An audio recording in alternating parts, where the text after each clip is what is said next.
we are live. Hello. Asta, you're I'm back just in here. time. And we're live. Hell yeah. I did hear. Okay. I was just excited because Asta's here.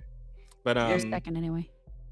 for now, hopefully it sticks this time. Welcome in everybody to the Offensive Charm podcast.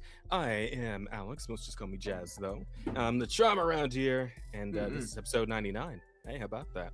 Next one's the big one. But for now, we're just chilling.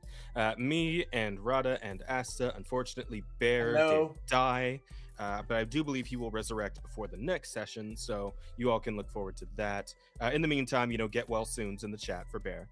Yeah. We'll Everybody leave them type at his- in get well soon. In the next 3 days, he will resurge. Yeah, we'll leave them at his coffin, and he'll grab him when he gets up. But yeah, so that's it, man. We're doing it. Asta may be a bit in and out. Brazil is trying to reclaim his soul as well. Yeah, seems like it's going around. It's been a fight, but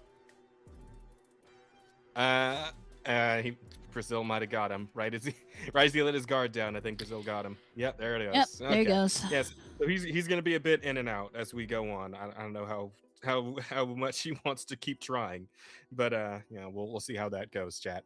But I hope you're all doing well. Thank you all for stopping in to hang out with us, and of course, Rada will give you the details on the other stuff real quick.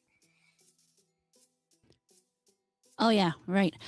So there are questions. You can go ahead and ask us a question at any point in time. Just pop it there in the Q&A, and we will answer those at the end of the stream. However, if at the moment you have something you just want to torture us up with, you want to be a little bug, you want to make us laugh, groan, cry, or you just want to make fun of Jazz, just go ahead and send us a super chat. We will stop what we are doing, and we will call attention to that right on stream. So that's the things. Sorry, I don't know what Jazz is doing. I had to move reality for a second because I left my phone out of reach. But anyway, back to it. Yeah, so that's pretty much how it's gonna go, chat.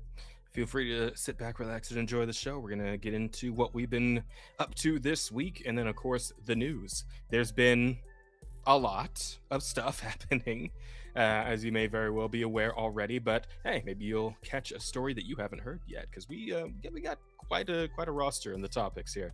But yeah, I suppose we'd start with the weeks. Rada, you been up to anything? I played a demo. I really didn't have time for much last week, so I played the demo. Huh? So what's the demo? What we got? I played the demo for Cthulhu: The Cosmic Abyss. I'm sure nobody is. I'm sure there's no reason why I might play such a demo personally. No relations or anything there, but I did play it, and I did enjoy as much of it as I played. I stopped playing because I messaged. Oh right, this the guy with the fingers. Yeah. Yeah. You played this last week too, right? Huh? And aren't you playing this? Because you told us about this last week, I think. No, I didn't. Did you not? No. You sure? Yeah. Because I could have sworn we looked at this on stream. No. But the I guy made getting the his video fingers cut last off and all that week. shit. And who was I talking to about this? Because Oh. there's no way. I feel like you're gaslighting me right now. I mean, This I had to have guess been you it's told me about possible I this. played it before. No, I mean, I can actually look at the date I recorded my gameplay. Because I remember we definitely talked about this, about the old lady who was throwing hands with the crazy bitch with the knife. I mean, I might have talked about the fact I was going to play it, but I maybe that hadn't was it. played it yet. Where is Okay, that would make sense then. Fair enough. so? No, that's not the right thing. I need part 2, which was the 24th. So no, I played it after stream on Tuesday of last week. Oh, okay. Yeah, I guess you just told us about it, and then we looked at it a little bit. Yeah, I probably told you I was going to play it. I just hadn't played it yet. So I played it, and I did my video, and I released my video. Okay. And I had fun with it, like I said.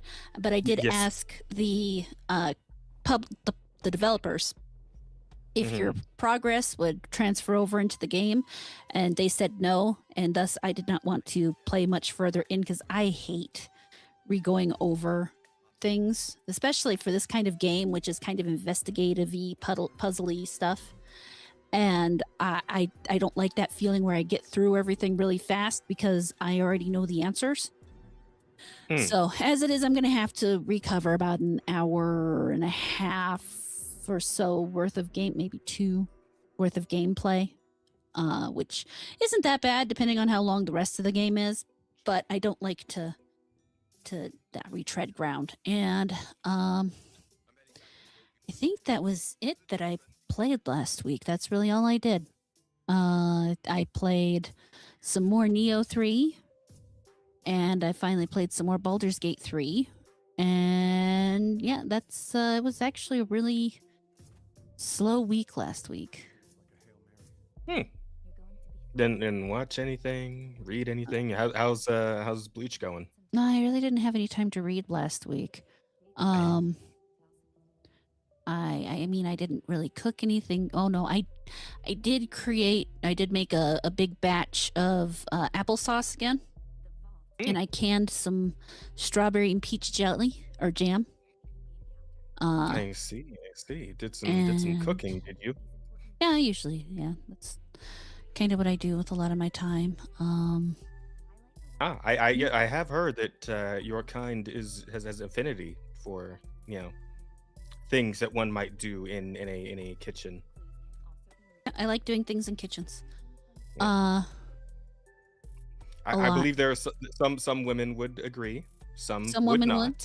Some get very angry. Tell them to be in the kitchen, or if you imply that you like to be in a kitchen.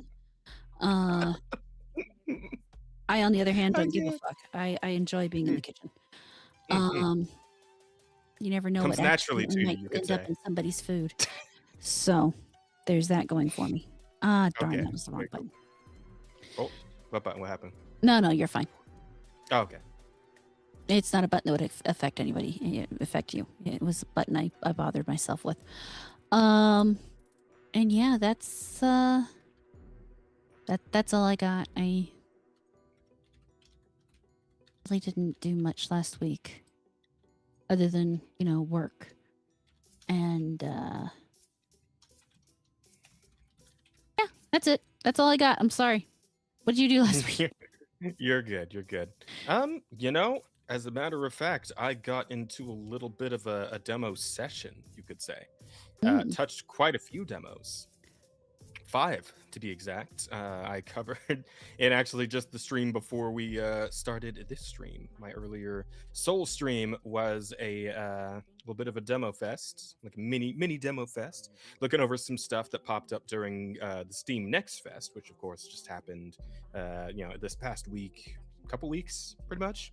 And for those who don't know, the Next Fest is where Steam will showcase a bunch of upcoming indie titles that they're going to be hosting on Steam itself. And a lot of cool indie creators come out to show us what they got, what they've been working on, and cool stuff like that. And there were a number of demos I definitely wanted to touch on. I didn't get to all of the ones that I was looking at during this stream because, again, I was trying to give all of them at least like an hour, if they were an hour long. Some of the demos were shorter, depending on what game it was. Some I could knock out in just like 30 minutes. But most, like 3 of them got an hour, 2 of them got 30 minutes. That's pretty much how it went. But let's talk about what I actually played. So let's see. The first one was, let me look at my Steam again real quick, because I got these in order of playing. Yes, Rin and the Thread of Life. Now, this one I actually really liked. Hang on, let me... Rin and the Thread of Life. Let me get some gameplay footage for this. We can. Perfect. Thank you, Sranmar. But yeah, so this game is a sort of like, how to put this? Feels like late PS1, early PS2 kind of like mascot platformer kind of love letter sort of thing. Honestly, like a bit of dynamic combat to it as well. And it's got a really nice aesthetic to it. Like the way it looks. Do you know a game called Medieval? Your way one. It kind of reminds me of that to some extent. Like I feel like it's obviously a little bit nicer looking than that, but like the aesthetic, the way the character moves, the way combat works, it feels like it feels similar to me. But yeah, it's like you do a little bit of combat, you fight these chess type enemies. I'm not sure if like the whole game has this kind of chess like aesthetic or if it's just the one boss you're dealing with as you go through the stage. But yeah, it's this really cool kind of aesthetic. All the enemies look like chess pieces and whatnot. All the areas kind of have the chess theme going on. But you play as this character named Rin, who is essentially a Guys, doll. Hi, Oh, hello. Asta. Welcome back, yeah, buddy. I don't know if I'm gonna be able to do the episode if I just keep DCing every now and then. That's fair, buddy. I understand. If Yeah, it happens, it happens, and we'll just have to handle it. Yeah, I'm sorry. No, it happens. Take care of yourself. Have It's fun. okay, buddy. And then he's frozen and gone again. Yep, there he goes. It's an awful facial expression to be stuck on. Oh, hang on, I didn't even see it. Oh no, it's gone now. Oh, he's gone. Damn it. Yeah. Well, Yeah, you can see it on the stream later. true. I could do that. Yeah, as I was saying, yeah, fun little mascot platformer, runs really nicely. Honestly, combat feels very good. It's got a really solid game feel, right? For like something that's early progress, kind of like alpha state. They got a really nice game going here so far. Like what they're working on, the base solid. What else to say about it, really? I mean, it feels good. It looks pretty good. The character design of the character you play as, she's cute. It's all good stuff. Mhm. Honestly, I'm digging it. I'll probably end up grabbing it whenever it actually fully comes out. No idea when that will be, actually, because a lot of these Steam Next Fest games, either they have like some sort of tenuous release date where it's like, oh, this year, month, day, no, just a year, or they have no release date at all because they're still working on it. But it is what it is. You just put it on the wish list, and when it happens, right? That sort of deal. Yeah, but from what I played, feels pretty good. I'm looking forward to it. I think it's going to be a solid little thing, solid little adventure. Other than that, what else did I look at? Oh, this was a recommendation from King, actually. It's called Dense Attack, and apparently, because Helmsman stopped by the stream while I was playing this to let me know that Densha is train in Japanese, and I didn't know that. But yes, essentially, this is a train driving game. And hang on, I'm trying to see if I can get a little more. Yeah, we'll use IGN. That'll work. So this is a game where you drive a train down a track, and it's, how to put this? It kind of reminds me of like those Sonic games where it's like less adventure-y, like less like open worldy, and more just like a track that you go down, and like you just have to do your best to actually get through the stage intact and like be as stylish and like quick as you can getting through it. Like this game is kind of that. Like you're going down a predetermined track, but the fun of it comes from like doing the drifting right, because you're when you hit hard turns, your train has to drift. It's a heavy fucking box. You got the jumps where you can do these crazy ass tricks where you're literally spinning a train car around and goofy shit like that. You got to switch between tracks because some end and some well, I mean, no, that's it. They end and there's nowhere to go, so you got to switch to another track to keep going forward. But it's a fun little thing. And the characters, they're fun. They're cute little anime characters you go through. This multi-track drifting with the train. The fucking meme from forever ago with the anime panel, which is a train like going down two tracks at the same time. That goofy shit. But the game is really fun. It actually feels really fun to play. It seems like the fun of it's just going to be doing the tracks over and over until you like actually get them down pat, and then like seeing, because you do get a score obviously based off how well you do by the end, bronze, silver, gold sort of shit. But yeah, the game itself is just wacky fun, and I very much appreciate just the whole premise of it, right? Like it's got like the sort of like jet set feel to it, like look and feel, honestly. But again, you're driving a train car and you're doing crazy, like you're seeing them do like a fucking like a wheelie with a train car. That's pretty cool. Like just the front end is like shoved up, and it's like, yeah, I think like the most like the hardest part for me was just remembering like each button as it was happening, Mhm. right? Because there's different buttons for jumping, falling straight down out of the air if you're about to like hit a fucking like building or something or a mountain. Remembering which buttons the drift, which ones the switch tracks, all that sort of shit, right? Because the game is fast. It's really fast. You have very little time to actually react. So there's an element of just actually memorizing the tracks you're going down. But overall, yeah, I mean, I had a lot of fun with it. I'll probably check it out depending on price. I mean, it still like a $20 thing probably Mhm. whenever it actually fully drops. And I do believe they actually did drop a proper release date for this one just today. I think I'm pretty sure I saw it earlier today. I think it might be the 27th of this month actually. Let me do a quick confirm on that just so I can give chat the right date here. Oh no, sorry, June 17th. So yeah, it's still a few months out, but it is going to be releasing on pretty much everything. Yeah, they got on PC, Switch 2, PS5, and Xbox. So yeah, they got multi-platform on this. So that's cool.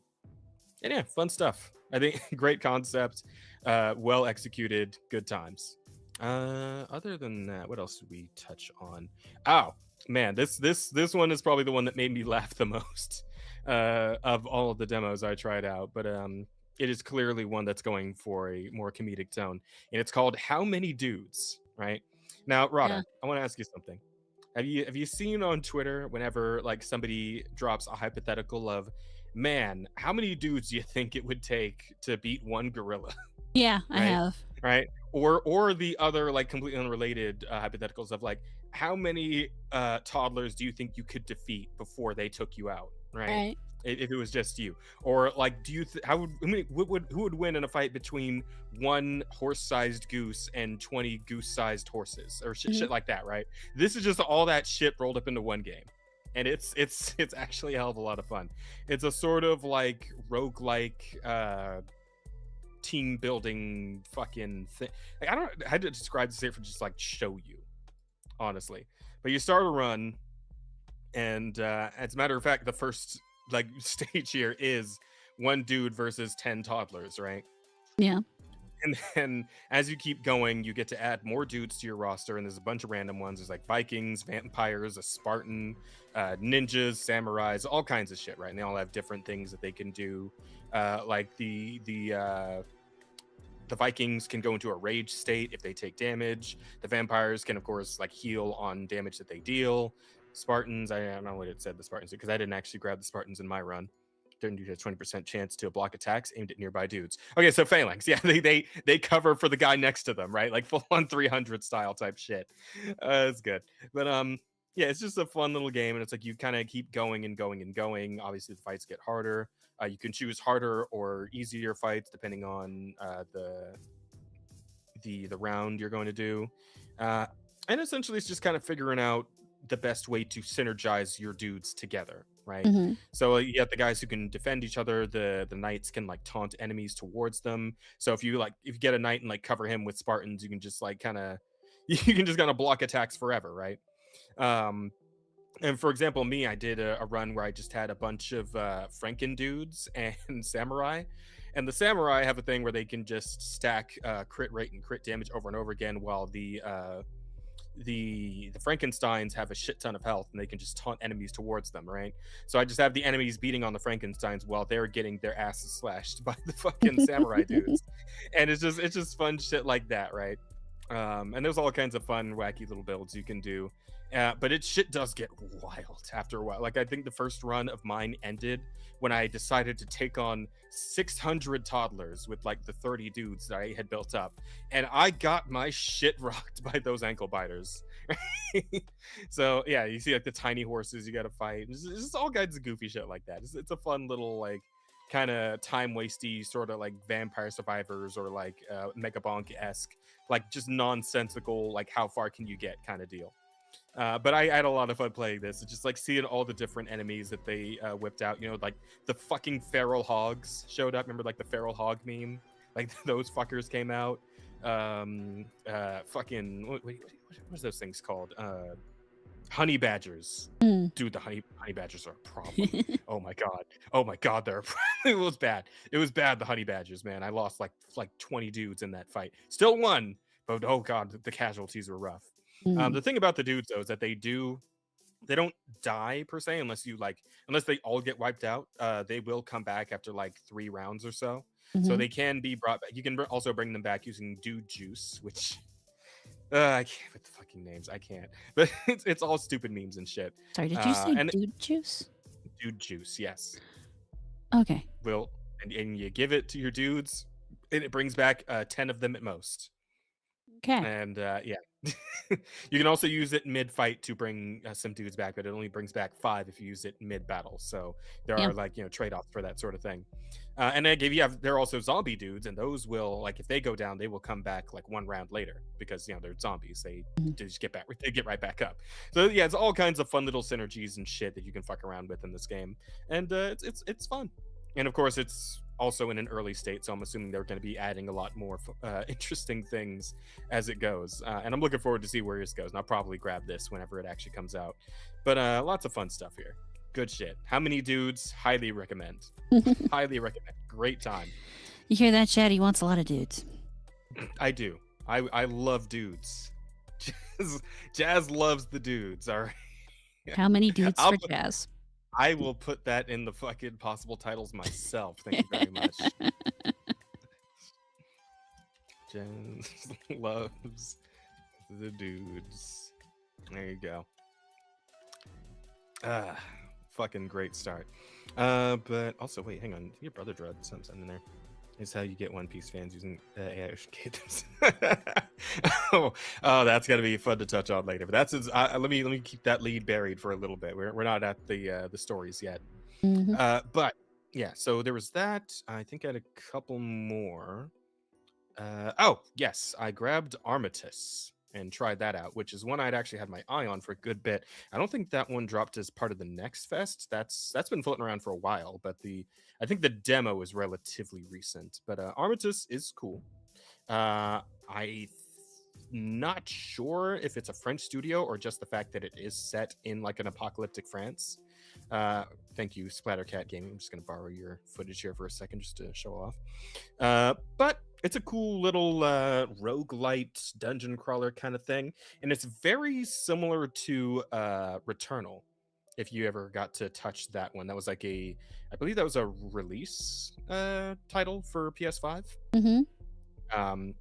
But yeah, just sort of like a dungeon running, like kind of gradually upgrading kind of deal, third person shooter type thing.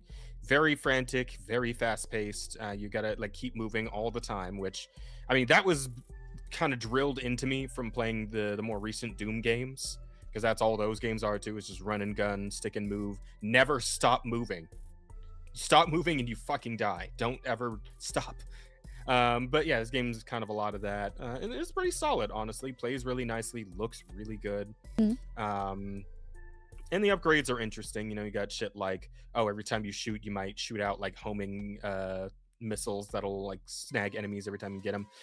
Shit like, with the shotgun, you can get a marking shot wherever, like, you have a chance to mark enemies, and if you hit that mark that appears on them randomly, it'll do massive damage. All kinds of shit like that. And right now, there's like 4 different gun types. You got the assault rifle, the SMG, the sniper rifle, and the shotgun, and they all have their own, quirks and drawbacks and strengths, all that sort of shit. I, of course, am partially to sniper rifles, and that one very, very reliant on headshots with this game. Because like I feel like with sniper rifles in most games, it's like, yeah, it'll still do some pretty chunky damage if you just hit somebody in like the chest or the dick or whatever. But like, yeah, this one's really, really, really reliant on you actually hitting the head. Like body shots do almost nothing. So that's kind of interesting. You got to be a little more interesting with that. And then like shotgun, of course, you got to be really close to do the big damage. But with a game like this where you're kind of constantly moving anyway, that sort of thing kind of lends itself. So overall, very solid game. Like the feel of it. At the moment, kind of strikes me as like a $40 kind of deal. I that's what I'm feeling for this. I mean, I feel like this is also going to be one of those multi-platform things. They might go for the 60, but I feel like they'd probably be better off going for 40. But yeah, overall feels good. Lots of replay value. Obviously, it's a fucking roguelite. But Yeah. But yeah, the setup's pretty interesting. I very much love the aesthetic. I was saying it while I was playing it, but it reminds me a lot of Devil May Cry 5 with like the city ruined by the Qliphoth, right? Mhm. Very similar vibes with this. And like, yeah, the enemies are interesting. The main character looks pretty cool. Love little red cloak and everything. And the armor's really nice. Fucking love the armor set this guy's wearing. If you like, kind of see it as you go, but yeah, very very cool looking armor. And actually, probably get back to the intro here and get like a full body shot of him. Yeah. Like Rosa came in and was like, this kind of looks like Destiny. It's like, you know what? You're fucking right. It does. It does kind of look like Destiny. When you play in third person mode. So yeah, very much kind of that vibe too, honestly. Cool. Yeah, solid game. Dug it. Pretty good. Pretty difficult as well. Shit gets real rough. I did not make it past the first boss fight in any of my attempts. I probably would if I'd gone in for it like a couple of more times, but again, I was only at it for an hour, so I only did like 3 or 4 different runs. But good stuff overall. I dig it. And the last one, because I think that was almost all of them, right? Let me see. Rin, Dench Attack, how many dudes, Armistice. Yeah, so the last one, it was Morbid Metal. And this one I'd also been keeping an eye on. I saw it a while back, but what I'd completely forgotten, what had completely escaped my mind somehow, was the fact that this is apparently a Ubisoft joint. Really? Yeah, it was or at least published by Ubisoft. I don't know if it was actually developed by them, and at least published. But it's a pretty neat little game. Also, another roguelite. It's got kind of like a Devil May Cry-ish combat to it, I would say. And the interesting thing about it is that it seems like there is sort of like a character swapping mechanic, almost like a gacha game style. But I believe that's just kind of, there's only going to be the 4 characters you swap between. And in the demo, I think there's only 2. Like you got a quicker, snappier character who can like teleport around, quick snap to enemies, all that sort of thing. And you got the heavy guy who can just hit a bunch of guys all at once, break through shields from shielded enemies, and all that sort of thing, right? And it also, the thing I really like about it is that it has a dodge mechanic, and it does cancel out of animations, and it cancels out of any animation at any given time. And which, because like I played a lot of games like this that have like some sort of parry thing built in, and like it's very inconsistent over the games I've played is whether or not it'll be like, okay, you have to be ready to parry, or you can just do it whenever, like even if you're mid swing of a different hit. But this will just, like, the way this game plays, it kind of really needs that anyway, because there is a lot of enemies and they are coming at you constantly, right? And they'll even coming at you like off screen and shit, so you gotta have like pretty solid reflexes to play this properly, because this game is also pretty hard if you're not like quick on the reflexes. But it does feel really like, once you actually get into that nice flow of parrying, attacking, dodging, all that shit, it does feel really good at the heart of it, like, which, like, I wouldn't have expected that, which is why I wonder, is like, did Ubisoft actually develop this, or did they just publish it? Because this game feels a lot better than I think anything Ubisoft has put out in a while. So but yeah, pretty solid. I would hope that this one will actually, get some praise when they finally do the full release. Because like, Ubisoft has made some good ones recently that didn't quite get the flowers they deserved. I know a lot of people say that about that side-scrolling Prince of Persia game that they made a while back, and I still think that was mostly because of the price point, right? If they had gone for 30 instead of 40, they probably would have done a lot better with that. But hopefully this one will actually do solid, because I think it's got some great potential from what I played. Game feels pretty great. Very difficult, like I said, but hopefully that won't put too many people off. I mean, there's a lot of people who love hard games out there, so there's a market for it. That there is. But yeah, that's about it. I started reading a manga. And the reason I started reading it, because there was a bit of a kerfuffle about it. It's called Kinato's Magic. And the kerfuffle on Twitter was that people thought that what happened is that in the most recent couple of chapters, the main character, who is like a kind of support magic user, like he does, I hesitate to call it healing, because it's a little different from just straight up, oh, I close wounds and stop you from bleeding and all that shit, right? But it's a healing of a sort, and he uses it on a female character who some readers assumed was a lesbian. And then after that fact, it turns out that she ends up developing a little bit of a crush on the MC. So what people thought happened was that his magic cured her homosexuality. Oh my So I was god. like, okay, wait, that can't be what's actually going on here. And as it happens, no, that's not actually what happened. The main character did heal her up again. Like his magic is actually a sort of like what's the word? It's like an osteo thing where it's like more massage like than Mhm. actual like wound healing. Right? Like he can like stimulate blood flow and like, you know, fix like that sort of thing, right? Mhm. And it turns out that she had a blood flow issue that was making it so that she couldn't like really use her ice magic because her whole Oh. thing's ice magic, but because she has bad blood flow, like it was like hurting her to use it. But Oh. he like fixed up her fucking veins, and now she can actually use it properly. And this is sort of what endeared him to her. On Mhm. top of the fact that she was also like kind of a chuny, if you know what that is. What? You know what the term chunibyo means? No. Okay, it's I believe the rough translation is middle schooler syndrome, and it's like a kid who like play acts past the age that you would expect kids to be play acting, you know. I don't know how to better explain it than that, but I think I understand what you're saying. I just yeah, okay. it's like assume like grade schoolers, right? Who are like, Mhm.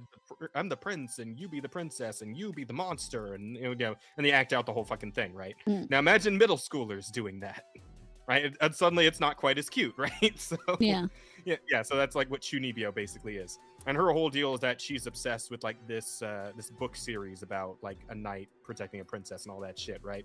And her whole deal is that because she's an adventurer who wields a sword and all that, she wants to essentially take the role of the knight because there wasn't somebody to do that for her.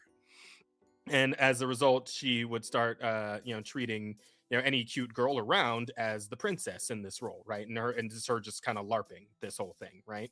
But because the MC completely coincidentally rattled off one of the lines of the knight from the book, she just kind of like projected that onto him. And like the way she was setting up the LARP in her brain just switched around, Mhm. and now she wants to be the princess and envision him as the knight. So that's Oh. kind of what actually happened. And no, she didn't actually just get cured of homosexuality because she wasn't actually homosexual in the first place. She was just LARPing. Like it's kind of like the same thing that happened with Yamato with One Piece kind of deal, right? That means Which nothing to I me. imagine, yeah, I imagine not. But people thought the character was trans. She's not actually trans. She's just LARPing a male character, or yeah, a male character that she admires, etc. And yeah, that's people interpreting things in a way that they probably shouldn't have, but because they have a certain world view, right? It kind of informs all of their what's the word? Media literacy, Mhm. right? That sort of thing just happening again. But anyway, but pretty solid read though. It's a funny little like fairy tale esque. And when I say fairy tale, I mean like the actual anime / manga that is called fairy tale kind of deal, where it's like the kid gets involved with a group of adventures that are a bunch of fucking weirdo oddballs, but that's kind of the comedy of the series, right? And I'll probably keep up with it because it's pretty good, Mm. and the art's good, and you know, jokes are pretty funny, so I dig it. And that's pretty much everything for me. Yeah, I played some demos and I read one manga. Yep.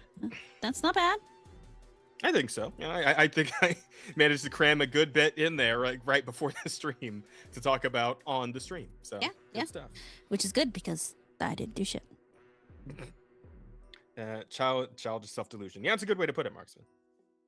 How many dudes looks quite fun. It does. I recommend it to Salute. Go play it. He's in Brazil and they're attempting to trap him there. Fuck. But with that, I suppose we can go ahead and get into some news.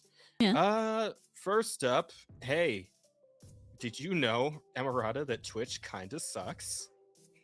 Yeah. I say as a Twitch streamer for the time being. Still, I mean, I'm just again at this point, I'm just too lazy to like, delete it. I should though. I really should. I mean, But I you have to set up the stream on there, so. Yeah. But as it turns out, the ad shit is getting a bit worse. As it turns out, Twitch appears to be running non-ad interstitials. That's the Interstitials. word. Interstitials. That's what is that? Is that, do you know that word? That's my first time seeing this It word. means like in between. Here, let me. That's a big fancy word. Goddamn. Let me.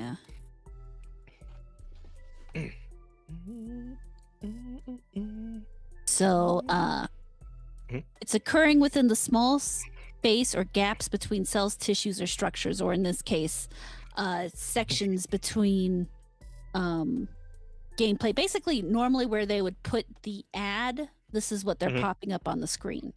Yeah. So when the stream is minimized or muted, replacing the ad break that would otherwise appear. And as you can see, I'll go ahead and read it out for you. Hey, come back. This commercial break can't play while you're away. Avoid minimizing or muting Twitch for a better experience. Yeah, better experience, huh? Sitting there in place having to watch the ad. That is what Twitch considers a better experience. Well, especially when I'm doing something else entirely and I'm just listening to Twitch as opposed to physically watching. Yeah. And of course, if you would like to support your streamer, well, tough fucking titty.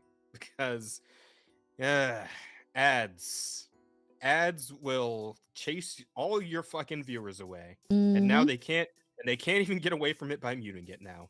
Nope. I mean, I've seen levels of desperation in my life, Rada. But I feel like this is like a new one. I don't know. It's going to keep getting worse too. Yeah, and it's like, where do we even like go from here at this point, right? Like I think somebody in the comments is like, yeah, now the Twitch will use your built-in webcam to like track your eyes to make sure you're actually looking at the screen while the ad is playing.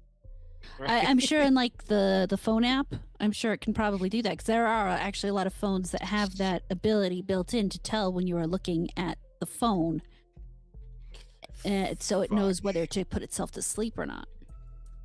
And it's like, that's fine, right? If it's just something to like save you some fucking phone battery, great, awesome. If it's something to make sure that you are watching the fucking ad, so that you are not trying to escape the ad that Twitch wants you to watch so they can, get that ad money.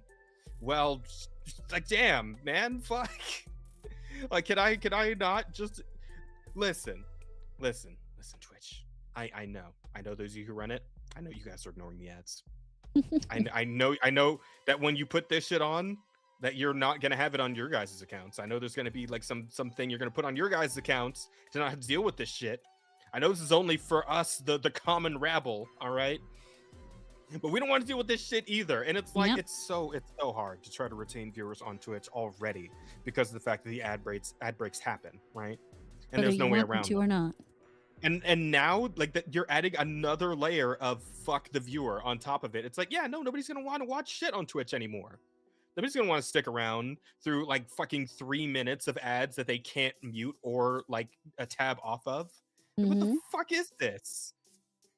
And it seems so short-sighted at the same time because it's like, yeah, if all the viewers leave Twitch and nobody's watching, it doesn't fucking matter if you're playing ads, right? Because the viewers are just gone. So you're not getting ad revenue if there are ads playing for nobody, right? So like, but...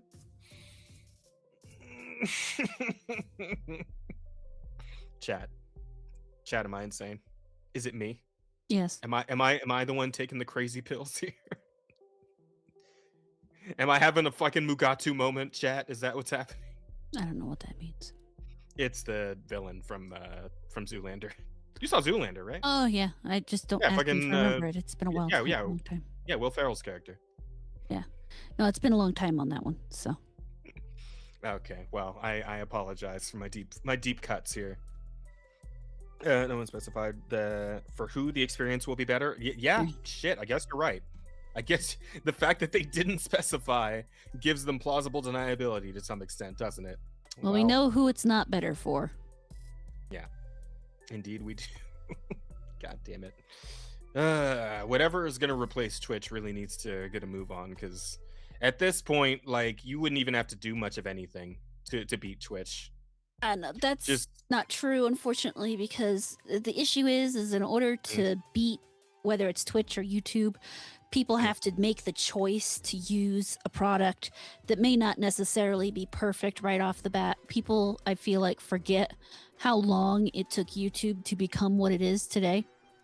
How it used to be just as bad as the whatever new platform is out there. And if people don't make the choice to change, whatever new platform is out there doesn't have the ability to necessarily change itself. And then it goes both ways, because if the viewers aren't going over there, the creators aren't going over there. Creators aren't going over there because the viewers aren't there. And that one side or the other has to make the decision to go somewhere else so that everybody else will come too. If people don't make that decision to make the change, then nothing changes. Yeah. I just do wonder though. It's like, are we not at this point approaching the breaking point of most viewers who actually use Twitch on a regular basis? Because there's only so much you can do to irritate the viewers before they actually throw their hands up and just leave. Like even the most even the most committed ones, at some point, right? There's got to be a breaking point for most people. Yeah, but if the content creator they want to watch isn't somewhere else, where are they going to go? Yeah, that's true. That's fair. So I suppose then what we're actually going to need is for the revenue split to get even worse, so that the content creators themselves will jump ship and leave Twitch. And then you can already go to Kick and make 90% of what you get from your viewers, and people don't do that. That's true, but the issue with that is that Kick's got its fucking bot problem, and it's not really a great. Oh yeah, because Twitch totally doesn't have a bot problem. Well, okay, yeah.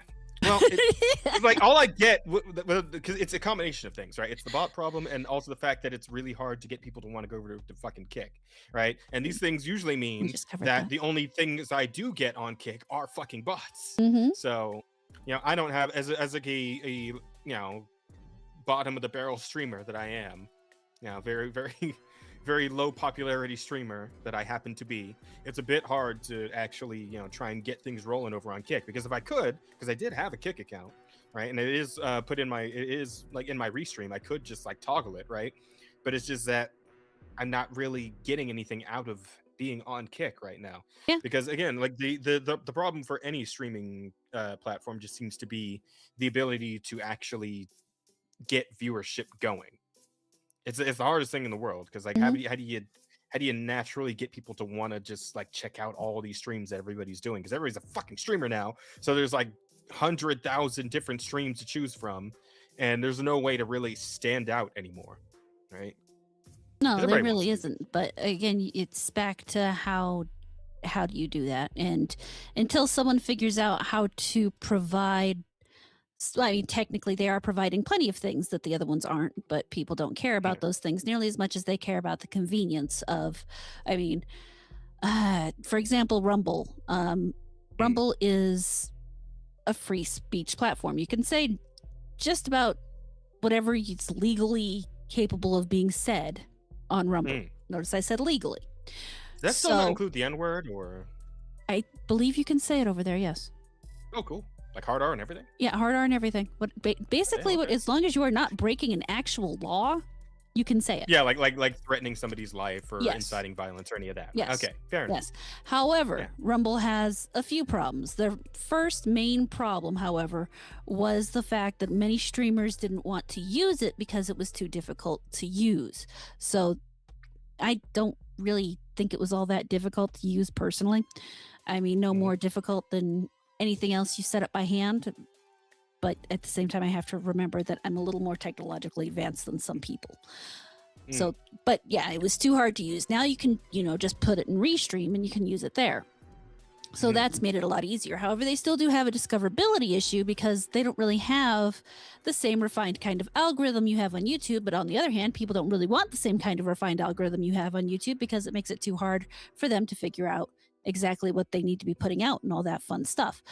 But because you can't get the creators there, and the fact that they push way too much politics as opposed to actually focusing on other things, you can't get the viewers there. Wait, Rumble does? Does what? The push politics? Oh my god. Yeah, if you go to, like, if we were to go to their main page right now. Yeah, sure. We'll look. Rumble. Rumble.com. Majority Oh of what you well, will yeah, see yeah, okay, fair enough. Yeah, I see what is you're going for politics here. right off the bat.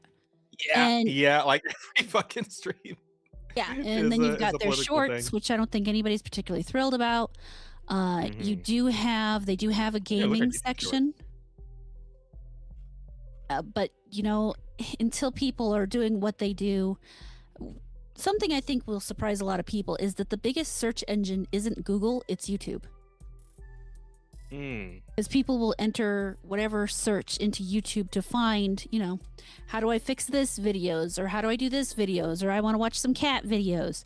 So until they can encourage people to do that kind of everyday things that people are looking for in their everyday life, the minutia of stuff that used to be the bread and butter lifeblood of YouTube, you're not going to get that back. Yeah. You're not going to be able to take that over unless you can offer both creators and viewers something so astonishing that they are able to find that they go there. It won't happen. Also, hello Octopus Raid, and thank you so much for Oh raiding. shit! Is that Akko? No. Well, yes. I'm not Oh. sure. I didn't see the actual I mean, announcement. Octopus makes me think that that's probably Mama Akko, right? It might be. I didn't see the actual announcement for it. I just saw someone said Octopus Raid. Well, hello everybody. So Welcome it's an in. Akko, but Welcome in. I really This, wish they had a better raid announcement in here. Yeah. Maybe we can figure out how to implement that using like stream elements or something. But thank you guys for coming on in to the Offensive Charm Yeah, podcast. Akko raid. Thank you, Akko. Jesus Hey. Christ, I'm sorry. Yeah, no worries. But thanks guys for the raid. And welcome in. Hope you guys had fun with Helldivers. I stopped in for a moment there to see what was going on. Seems like you guys are having a good time. I need to play more Helldivers, honestly. That game's fucking great. But yeah, we're just talking about some news. We're talking about Twitch's new little fucking anti tab off ad break shit, which is obviously going to be annoying a lot of people. And we're talking about alternatives and Their new the attempt ones to that are off themselves. Yeah. yeah, alternatives ones might be like closest to becoming an actual Twitch replacement once Twitch finally kills itself. Rumble's got its issues, Kick's got its issues, but hopefully everything's got issues. You got to pick something. I mean, that's why I streamed so many places at once. Marina, wait, how many places do you stream to at once? I stream to YouTube, Rumble, Kick, Twitter. And I used to stream to Odyssey occasionally, but if you want one that's actually irritating to set up, Odyssey's the most annoying. Just because of the way the back end works. It's so hard to schedule your stream and then stream from there. I had a number of times where it would fuck up on me. And at that point, it was too hard for me to want to deal with it. I have a bit of a silly question. The fuck is Odyssey? It's another new platform. It's another. It's one that came out about the same time as Rumble. Of course, the first time it came out, it was initially known as Library, and they changed it into Odyssey. That's a great name for a fucking stream. And just library. All right, yeah. Well, I mean, they're more of a blockchain, decentralized kind of platform.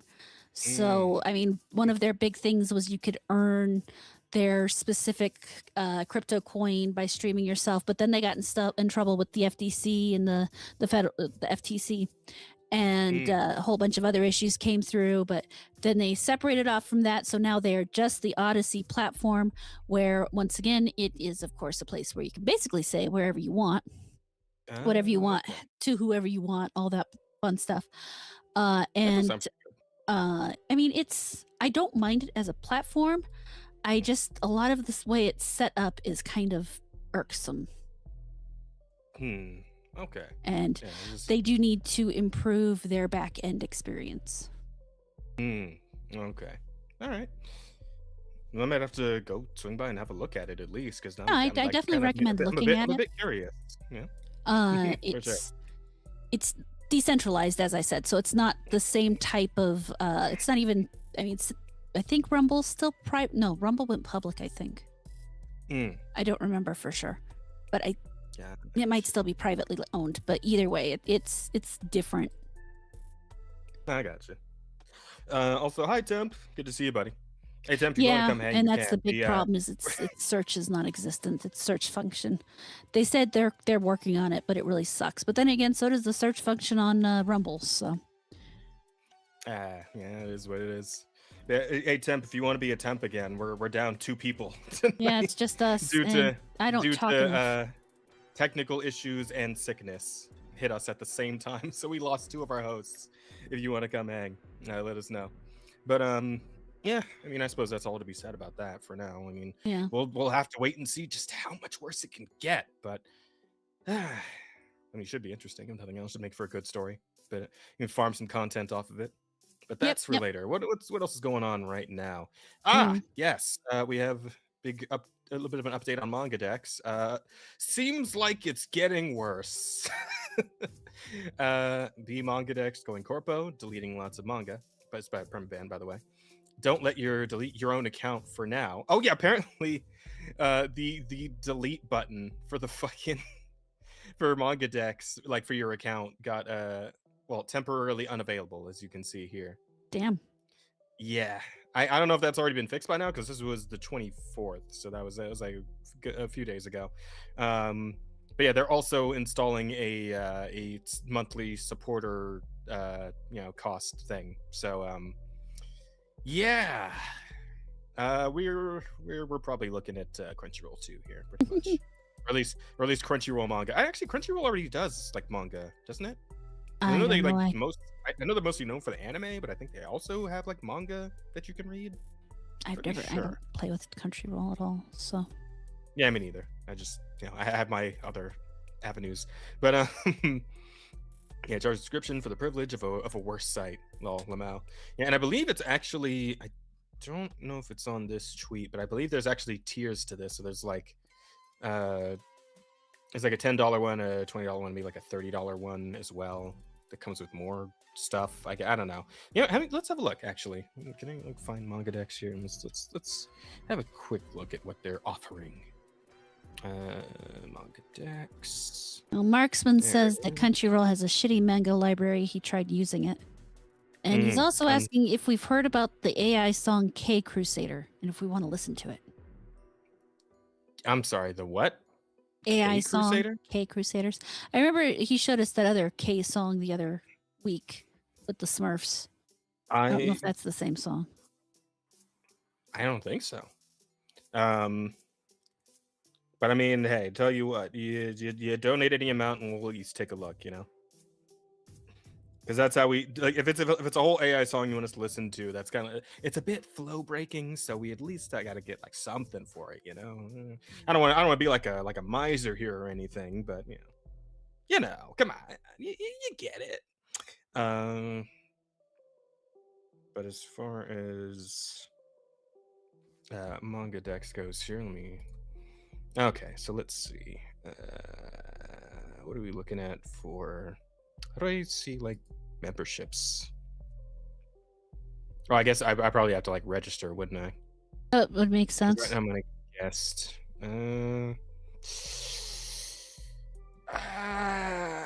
Because like if I do though, then I can't delete it because they won't let you delete.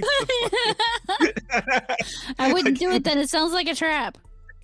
They put this out so they could trap you. Okay, you know what? I have a better idea. Here's what we're gonna do. Manga Dex subscriptions. Somebody's got to upload like just a picture of what they're offering for an image here. I would think so. You could also try looking it up on Twitter to find it. Oh, here we go. Actually, got the let's see, Manga Dex official inscription. It's not a permanent feature, but initially launched as a fool's joke, though it was later confirmed. Gave us $5. God damn it. Okay, well, fair enough. K Crusader by Bong P Dogwater. Okay, give me 1 second to look through this, and then we'll do that next. I promise. Manga Dex Orange offers benefits such as ad-free browsing, priority upload processing, longer chapter posting, and a unique profile badge.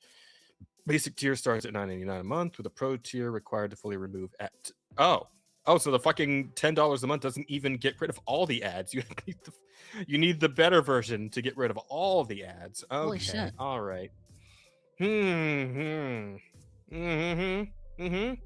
All right. Yeah, sure. Fuck it. Here we go. No Wait. thanks. Oh, hello. Can I not look at this? I'm pretty sure. I don't know what's Oh, the it's stuff. gone. Yeah. I was looking to see if there was, because it looked like there was a Reddit post about it, but that might be an old. Oh, yes, from 2023. That I think that was the April Fool's joke. I'm trying to see if we can find the image of the like. Okay, you know what? I'm just gonna check Twitter here. Twitter's probably got it for us. Manga Dex subscriptions.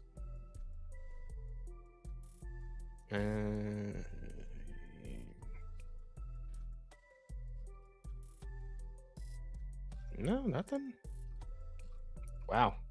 Okay, chat, I'm gonna ask you to help us out here. If any of you have a Manga Dex account and can like tell us what the actual subscription tiers are, that would be extremely helpful. Because I can't. Yeah, I should have found a because I'm pretty sure I saw this a while back. I should have bookmarked it. Oh wait, here we go. Oh, that's also from 2023. I'm trying to find a. Do we have like a latest here? Let's try the latest tab. See if that works. And incorporate imposing premium subscriptions, basically betraying its users, and its users are pushing people to report site pirating licensed content. Oh, huh. Wait. Okay. Users are pushing for people to report the site for pirating licensed content, but now they've gone legit though, right? So isn't the shit not pirated anymore? No, I don't technically? think they've gone actually legit. Like, I don't think they've gone legit in the we've purchased these licenses way. Oh. Oh. Okay then. Yeah, weird. Well, at any rate, yeah, MangaDex is getting worse, and I don't know, just find a different site on it at this point. Hold But on. okay, let's Think have a I look might have at found what's this shit called again? What are we something. looking Here we Oh, yeah? go. Here's what you're looking for. Ooh. Okay, cool. Can you send me a link? Assuming you have Facebook anyway. Yes. Technically, I don't really use it anymore, but I do have it. Let's see here. Here we go. Share tab.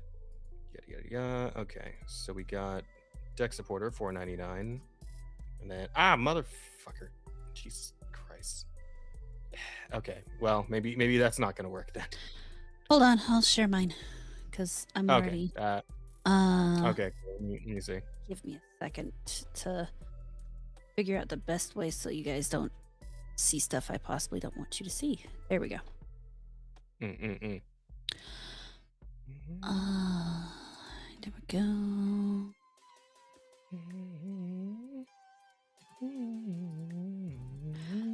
And back to control.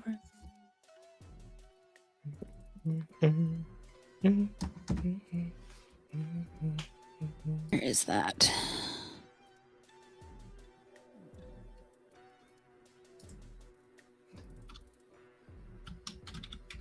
There we go. So, as you can see, you've got Dex Supporter for $4.99, which is an orange check mark, supporter role on our platform and Discord server, and no ads.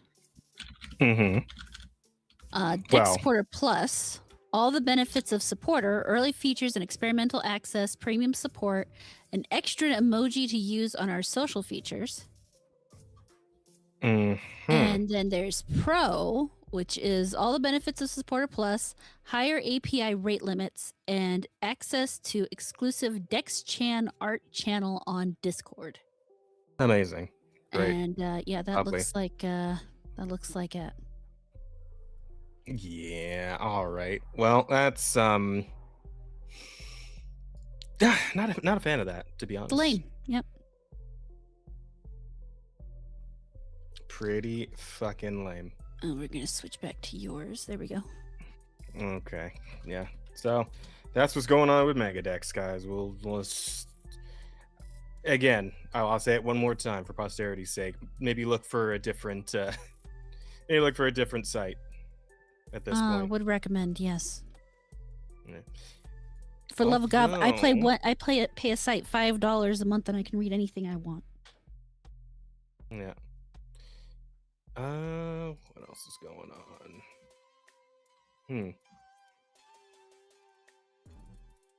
This is a bit of an interesting story. I mean, this is kind of like follow up from the whole Blue Point thing.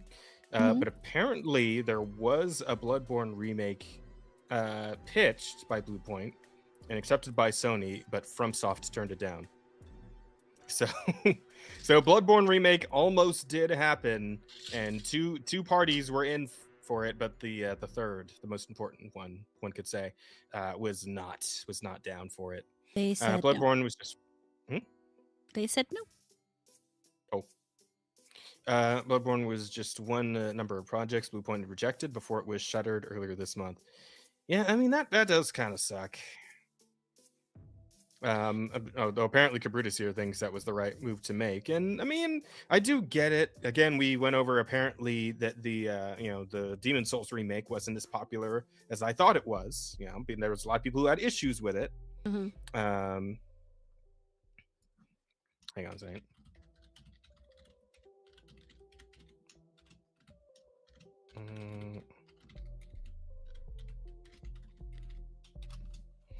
Sorry. Anyway, a lot of people had an issue with it. I thought it was okay. I mean, I understand where the others are coming from. I get it. And if they had ended up making it a little too bright, that really would have hampered the whole Bloodborne experience. So, yeah, I get that too. So it's like if there was going to be eventually a Bloodborne remake, one would hope that it would be FromSoft themselves handling it. That would be the ideal scenario. And if they're the ones who decided to kibosh Blue Point's attempt, I get that too. So I mean, I don't know, kind of split on it, because like at this point, even if it wasn't exactly what people wanted, at least it would have happened, right? At least we would have actually gotten the damn remake, and it probably would have been mostly spot on. It wouldn't have been like the fucking Saints Row reboot or any of that shit. It wouldn't. It would have still been Bloodborne. Maybe like a little different looking, but it would probably still be mostly Bloodborne. Yeah, I mean, and again, it's just kind of sad to see that again, Bloodpoint kind of just got shot down left, right, and center with all kinds of shit before they eventually just decided, well, fuck it, we'll just get rid of Blue Point. And I do feel bad for those guys, because they do good work, right? They make very nice looking games. It's just for whatever reason they never happened to find their niche, and their remakes just weren't appreciated as one would have, or I'm sure they hoped they would be. I've always told my close friends that I had a personal theory that after Miyazaki saw the disgrace that Blue Point did to his work and vision in the Demon Souls remake, again, I think disgrace is a bit strong. I feel like it came out pretty well. He would never want them to touch his work again, and that was the reason we never got a Bloodborne remake to this day. But he does make a good point though, because again, like Demon Souls was also FromSoft, and apparently they were keen enough to sign off on that, right? I mean, I'm assuming they were also a part of that conversation. But I guess when Bloodborne came up, they were just like, nah. So maybe they were, as like a lot of other players, just underwhelmed by the Demon Souls remake, and that's why things played out the way they did. But yeah, I don't know. It still feels like a bit of a missed opportunity to me. But again, I get where people were coming from with it, so it is what it is. Still, I think I really hope that the Blue Point guys will figure something else out, right? Maybe start their own little indie studio and keep working on stuff, because I think they got potential to make something really nice if they maybe a more original IP, instead of trying to remake other ones, because apparently that's just not gonna work out at any point. Yeah, that's what's going on there. Jazz, remember, these are the Japanese. They take certain actions, attitudes very personally. Something must have happened as FromSoft wants a remake. Well, yeah, but the thing is that they want to do it themselves, though, right? Well, the thing I saw is that Miyazaki wants to do it himself. Yeah, and but I would say there's a good for it. chance Miyazaki wants to do it himself because he saw the reception of Dark Souls and wasn't happy with it. Demon Souls. Demon Souls, whatever, whichever the one that the Souls thing that I didn't play. Yeah. No, I got you. Yeah, so I mean that's pretty much the long and short of it. That's all there is to it. And I mean, I guess this means that at least we know that it is kind of on FromSoft's radar. Again, I don't think that the Vile Bloods or whatever the fuck they're calling that one on the Switch 2 is gonna scratch people's Bloodborne itch. I don't think it's gonna come even close. And of course, I'm not gonna fucking play because I'm not gonna buy a Switch 2. But maybe at some point down the line after fucking Elden Ring 2 or something, we'll finally see that Bloodborne remake, another 5 or 10 years from now. It'll happen eventually, assuming Miyazaki doesn't die in the meantime. How old is he? Mm. He's gotta be like up in his fucking 50s or something by now, right? Let's see. Miyazaki. Hidetaka Miyazaki, born in 1974. Yeah, he's getting up there. He's I don't know. I always worry about like Japanese creators specifically because they kind of have a habit of like working themselves to death like long before they should have died, Mm-hmm.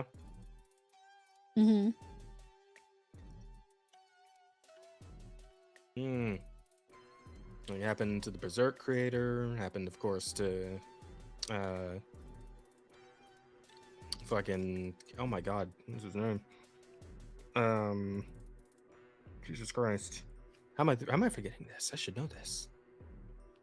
Toriyama. Fucking, yeah, there we go. That's the one. Dragon Ball Man.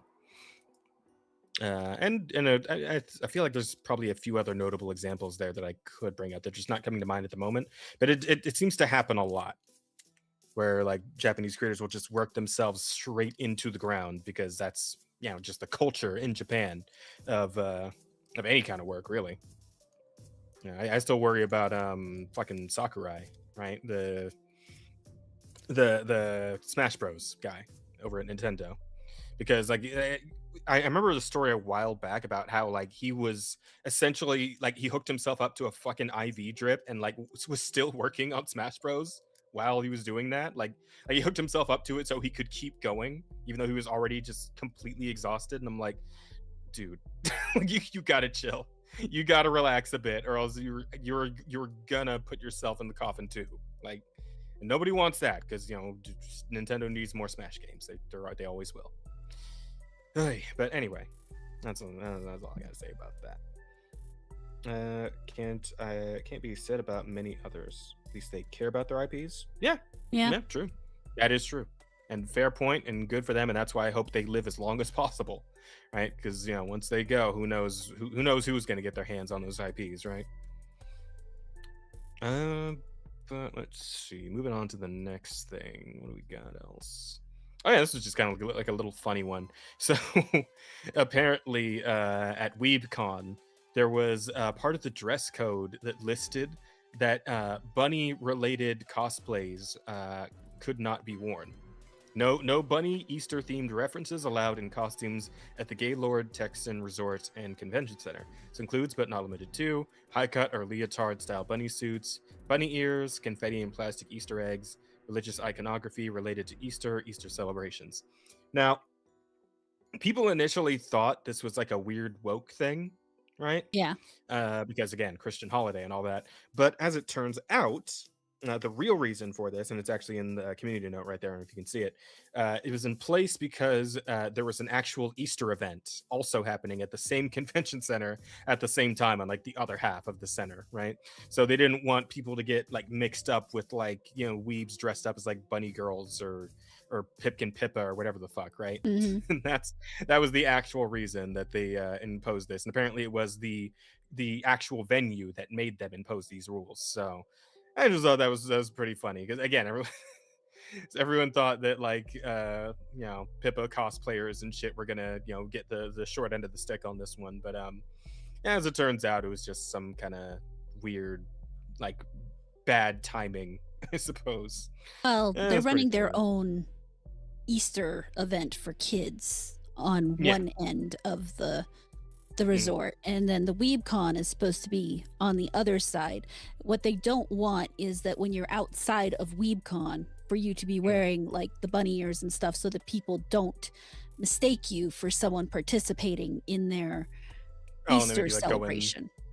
and like maybe go on the wrong end of the con, or Yeah, well, the wrong end of the resort. So if you're on the resort yeah. proper, if you're not, if you're not in the con specifically, you shouldn't be wearing that stuff, just because they don't want to confuse the people who are there specifically for the Easter thing.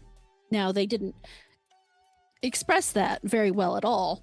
No, which is no, they did honestly not. what they should have said is this isn't a dress code for the con, this is a dress code for the venue, as opposed to saying this is our part of our dress code, and it should say the venue wants you to know, and then describe that, so then people didn't get all upset and shit.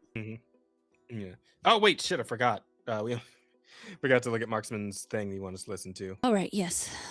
That's true. Yeah. Funny little story aside. Let's have a look at your fucking AI nonsense. What's it called again? Nux Taku's new intro song, K Crusader by Bong P Dogwater. Yes. Okay. K Crusader. I hope we don't get sued by fucking Nux Taku. Hell of a story though if we did. That might actually get us some traction. What's this guy's name again? Bong P Dogwater, okay. Bong P Dogwater. I believe this is it. No, it's Penetrator Hammer. Oh, here we go. No, wait, mind the cat. You know what? Okay, is it Don P Bongwater? This is the guy, right? Oh yeah. Oh, wait.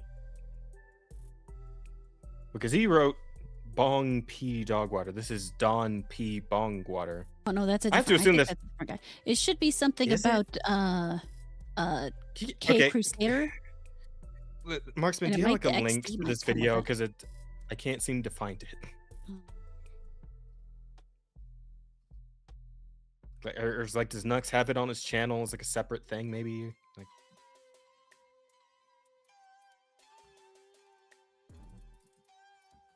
Here we go. K Crusader Nux Taku, maybe. I found it. Oh, you found? Okay, cool. At least I think this should be it. It's got Nux AMV. Yep, this is it. Dawn. That's the Okay, problem. cool. Gotcha. What's? Yeah. Oh, Here's the perfect. link. Got it. Oh, Maxman just sent it to me too. So perfect. All right, here we go. Let's try this. Oh wait, it's muted. Also, let me full screen it.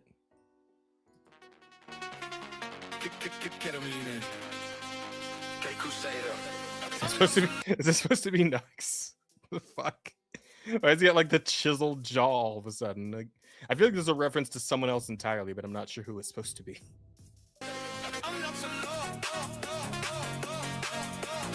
Yeah, of course, Vance is here. That's why wouldn't he be? Yeah, I'm Lord Nux and all. Live and ride, trust means more. Turn the chaos into law. Hit recording, start the war. Yeah, I'm Lord Nux and all. Every joke a secret door. If you think you've seen it, all my billies always cry for more. Love from Nux and all. I dive into the lore. Fuck, I'm Nux and all. You don't see my face. Living rent free in your green space. Every hot take like a raid on these safe place. Turn your faith choke to a mean, then I erase. I don't chase. Cloud I attracted. Drop on vid, whole feet goes frantic. Say touch grass, but I plant this. Tiny brain sub bomb. All the billies want more. Not a secret you tell. Jesus Christ.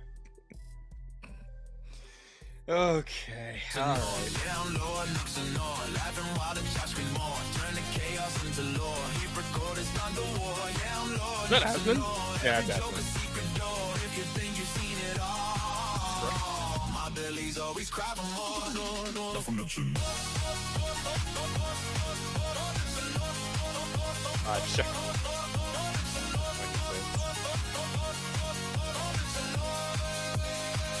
Hold up, wait a minute, what's that sound? That's me suplexing your career in the ground. Scroll of regrets on my browser tab. Turn every bad take to a golden gag. Click they title, yeah, twist that tag. Okay, Watch them all running and then leave just glad. I got lore in the comments, mix in the threads. Okay, that one got me. That's not bad. Right, Fucking this is my hell. stuff that I said. I just see while the drama spreads and drop one joke, everybody plays dead. Oh, that was my Everybody's always boss. wanting more. Love from Lord. Looks and Jew tunnel car pass.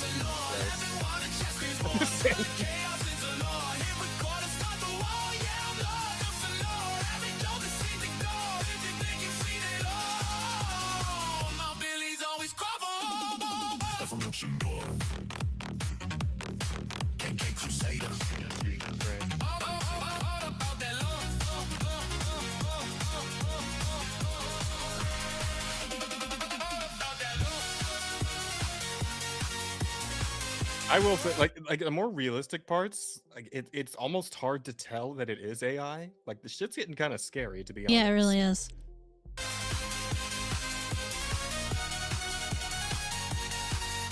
Anime Lore Volume 9849. Jesus Christ.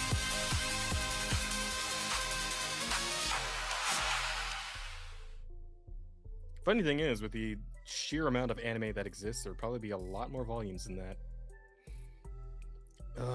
Okay, well, that was certainly something. I don't know how to feel about it, to be honest. Rada, do you have any thoughts, opinions to share? That was noise. Mm-hmm. Yeah, the beat was okay. It made sounds.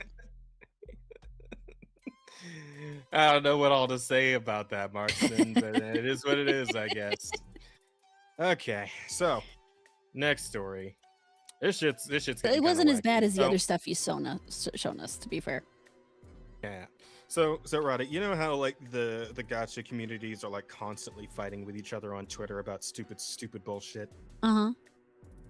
Well, it might be getting a little more heated this time around. So, breaking gacha news: Snowbreak just announced an indefinite maintenance after they had to cancel a collaboration with the China Post due to alleged reports from the Love and Deep Space community. The situation between communities has been brewing for a long time, years even, between these two fandoms. Now the Chinese government are cracking down hard on Snowbreak, and they're being forced to censor and gut a lot of their content in order to comply. This might be the end for Snowbreak. So yeah, you probably don't know about Snowbreak. I have actually played it myself. It's like a third-person shooter kind of deal, but it's also incredibly horny, just like ridiculous, like all kinds of crazy outfits and some very suggestive scenes in the game and shit like that. Like no like outright nudity or anything like that, but it gets as close as it possibly can get without grabbing like an M rating, right? Or what was it? No, it's an A rating for adult games, right? Yeah. So it's close as it can get without hitting that A rating, right? And kind of the same as Love and Deep Space in some ways, but like obviously targeting a different audience than Love and Deep Space does. But apparently the Love and Deep Space crew, the what's the word? Some are saying feminists, some are saying fujos. It's probably a little bit of both. But all prudes and all cracking down on Snowbreak, over-reporting them to the Chinese government, and it's causing Snowbreak problems. And it has gone on an indefinite hiatus. I checked myself; the game's fucking down. Like the global is just gone right now. And whether or not they're going to be able to come back is anyone's guess. But now it seems to have started a bit of a civil war between, the people who like these games and the people who like these games. So that's pretty wacky. That's getting pretty fucking nuts. And yeah, it's nothing but fucking shit fits between the Fujos and the feminists and the guys who like their guy games. I will say, it does kind of suck that the girls couldn't just make do with their Love and Deep Space and let the guys have their perv shit. The girls have their perv shit, the guys have their perv shit, and we just all call it even, right? Call it square. Just be fine with that. But I don't know. For some reason, the women just keep stepping over the line. I don't know what to tell you. Women are always the problem. Says our number one woman hater here on the show. Someone has to do it. Might as well be you. But it does suck though, because I did check in on that game every so often. It was all right. Not incredible as far as gacha games go, but it was all right. It's okay. to the wills of women. Period. You bend to the wills of women, they destroy everything. I feel like bro is being a bit dramatic, but at the same time, maybe. I mean, when you're talking Yeah. about something that's made for men to like, yeah, 100%. Yeah. Like all we're saying is that the slippery slope fallacy is becoming less of a fallacy with each passing year. So The problem with the slippery slope fallacy is it's technically there's two directions you can go on that slope. You can slide down the slope and you can go up the slope. The point is you want to stay somewhere in the middle of the slope. You don't want to be at the bottom and you don't want to be on the top. So you have to work to keep it from going either way. Too many people are focused on sliding to the bottom until you get too far back up to the top that you have to start working things back down. You should be working on keeping things at a happy medium. it would be nice, wouldn't it? If we could all just achieve equilibrium. You know, we'd all just be cool, chill, enjoy our own shit. You know, fuck off out of the community if it's something we don't like, instead of sitting there and complaining about the thing we don't like, instead of finding something we do like. But that's just how this shit goes these days, and people seem to enjoy complaining more than just enjoying things. Which I've been guilty of that too. But usually it's about something that was something I liked, right? Like it's something I used to like when it was cool, and then somebody else came along and then shitified it, and then it sucks, and that's what I complain about, right? Yeah. But if it's something that was never meant for me in the first place, I just let it pass. I might laugh at it as it passes, but I'm not going to complain. I might think it's stupid. I might say, hey, that looks kind of stupid, but I'm not going to say, hey, that looks kind of stupid, now change it so I want to play it. No, there's like 10 billion other things over here that I'm just fine playing with. Yeah, right. It's like we just did this with High Guard, right? It's like, yeah, well, High Guard looks kind of shitty and stupid, but I'm not going to tell people to not play it. I'm not saying it can't exist. It can exist. People can play it. I'm not going to play it, and I'm going to laugh about it when it's gone. But at some point. Well, we'll get to that. We're not quite there yet, but we'll get there. Yeah, but it's just, I don't know, man. I would like it if we get to the point where it's like the things that are made for people to enjoy are just left that way instead of and left alone, so people can just enjoy them, because we all got so much shit to deal with in our actual lives. So many things are happening these days. The world's going fucking nuts. Everything's getting more expensive. Your job sucks shit. Most people hate you for one reason or another, right? So it would be nice if you could just come home and just put on a movie or play a game that is just made for you to enjoy yourself, and just be allowed to enjoy that thing, But so many people are just so into shitting all over the very concept of enjoyment these days. Just it's depressing. On a level, it's just depressing. I might actually tear up a little bit. Nah, for real, though. I don't know what else to say. Oh, but you know what else I could say in terms of news stories? I think I actually forgot to put it in the docket, but there has been a bit of a leak of a somewhat relevant nature to what we're talking about here. Oh. And that is the fact that the next God of War game has some info flying around about it. I don't know if you've seen this at all, but it's a bit controversial. People are find a reason to care about it. Well, I figure we should at least bring it up. It's one of the bigger stories. So yeah, people enjoy it. So yeah, hang on. Second, hang on. I didn't have a tweet ready for. No, not that. God damn it. Okay, hang on. New media tab.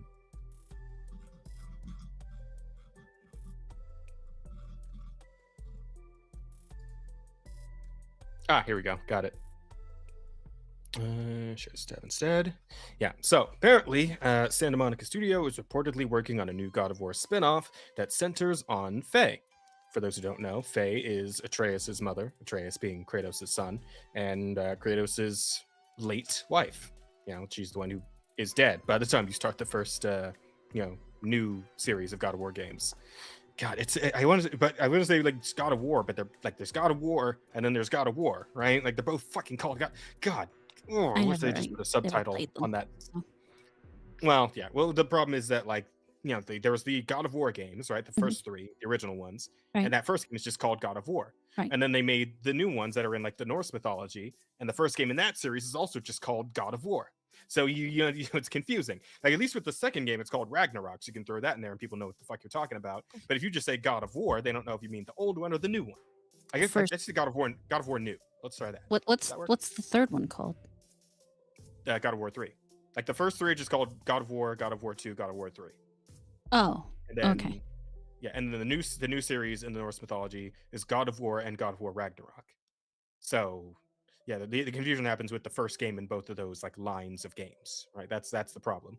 And I just wish they had put like a fucking subtitle on it, like they did with the second game in that series, which is Ragnarok. Because if I say Ragnarok, you know which one I'm talking about. But if I Yeah. just say God of War, yeah, right? But anyway, all of that aside, that's a bit of a moot point here. Yeah, so this is being described as a faster-paced, more action-oriented experience with combat closer to Devil May Cry style, which is interesting. I kind of assumed they would have kept the whole like third-person melee combat thing they were doing with the new games, but the project is said to be the start of a new franchise within the God of War universe.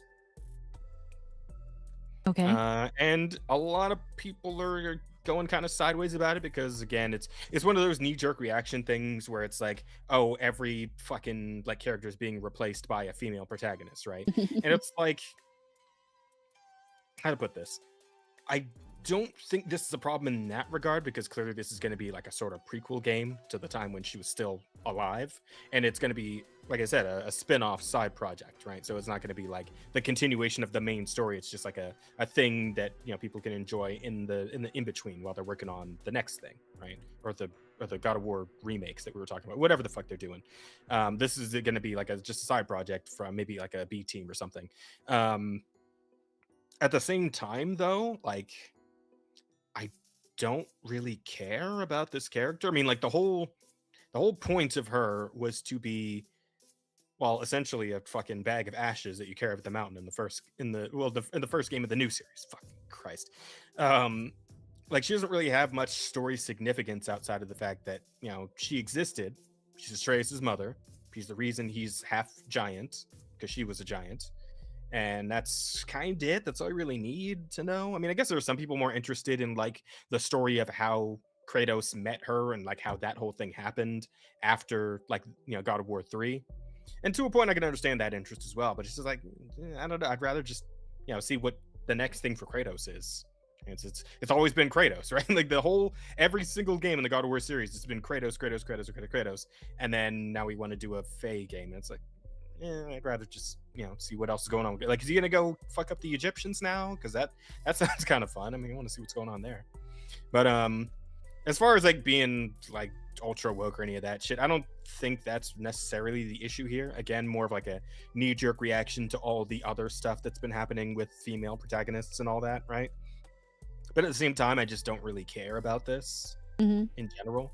Like not, I mean, the fact that this is happening on Twitter, like the situation around it, that I care about to some extent because I'm talking about it right now, right? Right. I thought it was sort of interesting, but I don't care that the game itself exists. Yeah. Because No. at a point I could just skip past it. Unless it looks fun. If it looks fun, I might play it. I didn't play any of the God of War games, so I'm not going to care about this any more than I did about any of the others. I honestly still don't understand how a Greek guy got into Norse mythology. So, that's a whole other issue that I just can't bring myself to care about. Yeah. Yeah, my point is that, like, at the end of the day, it doesn't really matter all that much. Yeah, I mean, if it's a good aside game, from whatever resources are like being pulled away from the next Kratos God of War for this, I mean that's. I mean, if annoying it's a on good some game, it level, won't but- matter. Yeah, true. And that's honestly, as long as they're making a good game, that's what most people care about, is that you made a good game, not whatever. But do I think that they can do a good game? Probably not. But that's a And different as long as issue. they don't make like Kratos look like a bitch, right? Because I believe there was alluded to in Ragnarok that like Kratos and Faye actually like fought each other around like their first couple of meetings. Like apparently the initial interactions weren't all positive. So like as long as Kratos doesn't get bitched out by her or something, then I don't think it'll be an issue, right? If they respect the actual main character of the series, I think we'll be okay. But you know, we'll have to see how that goes. Well, I mean, if she's the main character of the next games or whatever games, or if well, she this can't. She's dead. She can't be. previous to him. Well, I mean, obviously she's got to be alive at some point. Yeah, no. But what I mean is that like, it's going like if Kratos is Kratos, if Kratos is treated like a bitch by her at some point in this game, people are gonna take issue with that. Oh yeah, but they're gonna. Right, that's going to be a problem for a lot of people because, again, like another one of those things where it's like the pattern recognition of, oh, the old character is being treated like an asshole to make room for this new one, right? And again, this is like a weird prequel situation, so this is a weird mix of things here, but you know what I mean. His family? Right? He killed his original family as part of like a curse from Ares, so. I don't understand why I try again, but okay. This is like the new family. Like, okay, so in the original 3 God of War Family games, 2.0, okay. Yeah, in the first game, he makes a prayer to Ares to like be strong enough to take out a whole army, and he becomes strong enough. But after that, Ares like tricks him into attacking a village where his wife and child are, and he cuts them down too without realizing it. And then after the fact, he swears revenge on Ares, and that's what like sets the game itself in motion, where you go kill Ares and become the new God of War. In this new series, like after he kills Zeus in the 3rd game, he escapes Mount Olympus and I guess Greece in its entirety, and makes his way all the way over to wherever the fuck Norse mythology takes place. I don't remember exactly, Viking lands or some shit. I don't know, but yeah, and that's where he ends up meeting Faye, who is like the new wife who he has Atreus with. Atreus also being Loki in that whole universe, and then she dies and they take her ashes up a mountain to scatter them or whatever, and that's the new sequence of events. Okay. Yeah, so he's had 2 families technically, and yeah, that's how that went. Okay. Yeah, as far as the Faye game goes, I mean, again, like I said, I'd be mildly interested, and I'll probably like watch it on YouTube or something just to, see exactly how those interactions went, because that could be kind of neat. And there was like a bit of that in Ragnarok as well, again with like some flashbacks where Kratos is like interacting with Faye, and they seem to get along all right, And he's like, it's mostly like his like it's how to put this, like Kratos opens up emotionally a bit more in those games, like raising Atreus and trying to connect with him and all that, like father-son shit. And the flashbacks are a lot of him just kind of being like the old grizzly grumbly like God of War from the first 3 games, where he's just kind of an asshole, and Faye is just trying to get him to like be a little more of a person. So I mean, those interactions, they kind of worked for me. Right? It was all right. I kind of appreciated those little snippets of what their relationship was before she passed. So like a whole game of that, yeah, maybe we'll see. Again, if it looks like it's gonna be fun, then give it a go. Fuck it. I mean, would they even include him at all if it's a prequel? I would think so, assuming it's still going to be called God of War. It wouldn't really make sense if Kratos wasn't there at all. So I'm assuming, and like, again, the part that people are probably interested in is Kratos meeting her and like how that whole relationship built up into having a kid. So like, otherwise, like, why do anyone give a shit about what happened with Faye before Kratos showed up, right? It's God of War. We're here for this guy, the bald motherfucker with the beard. That's the whole reason all of us are here right now. So yeah, I feel like if they're gonna do a game with a spinoff with Faye being the main character, he's gonna have to be there, and it's gonna have to be about that leading up to the new series. That's what I was thinking. That'd be the smart way to go about it. If we're just doing a Faye game with no Kratos, then yeah, nobody's gonna want that shit. Nobody fucking gives a shit about Faye enough to know what was going on with her before Kratos. It's all about Kratos. That doesn't stop them from doing stupid shit. That's all I'm saying. Yeah, and that's what I'm saying. It's like there's a chance that this goes really sideways if they make the wrong choice on like how to handle the Kratos part of this. But we'll have to wait and see. Hopefully they'll not do the stupid thing. But That would be preferable. it is asking a lot from video game developers these days, isn't it? Ain't it? Fucking nutty. Boy. But hey, we were just talking about like the reporting and all that shit and censorship with Snowbreak, but there's also some good news in that regard on that front, and it's Japan, which is crazy to think about because like we know the West has been trying to worm its way into Japan to promote censorship and all that, but the Japanese PM says fuck all that. Japanese PM and the legendary manga author Akamatsu has stated they will not be doing age verification or censorship of the internet. Instead, they will teach children the dangers of the internet and still allow freedom of expression. Finally, some good fucking news. Imagine that. Just basic Imagine common prioritizing sense. imagine prioritizing parenting and teaching children rather than locking everyone in a fucking box. Mm-hmm. Damn. Right? Wouldn't that be Like, nice if they shit. just did smart things? Mm-hmm. Mm-hmm. Hell yeah, it would. Hell yeah, it would. Yeah, I just love to see it. I really do. I gotta include a story like this every once in a while just to bring the mood back up a little bit. But this is a win. This is a win, and hopefully, this sort of mentality will spread out a little bit wider because, as we talked about before, this is the actual solution to the problem. Is just parenting the fucking kids and That's teaching the them sad thing about is the dangers of the internet. I grew up when the internet was just becoming a thing. I was taught Same kind of. that anything you put on the internet is there forever. Mhm. People on the internet are going to lie to you. Mm-hmm. That you shouldn't trust people on the internet. And now, people are putting their entire fucking lives on it. Yeah. And their kids' lives. And Mm-hmm. everything, and trusting everything people say on the it's insanity. And the idea that people aren't, I don't know, maybe it's just the newer generation that grew up with the internet being a constant thing. Maybe they forgot that they need to Mhm. tell their kids those things. Maybe, I don't know. But it's frustrating. It could very well be, or it could just be like just an overall negligence, right? Like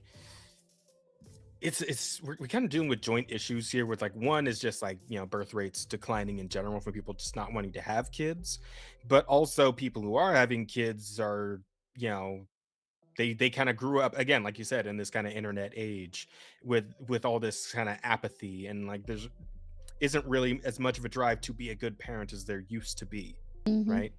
And that's kind of a sad thing to think about because like kids still need their parents. They still need to be parented well to be raised up into fine upstanding members of society and all that good shit.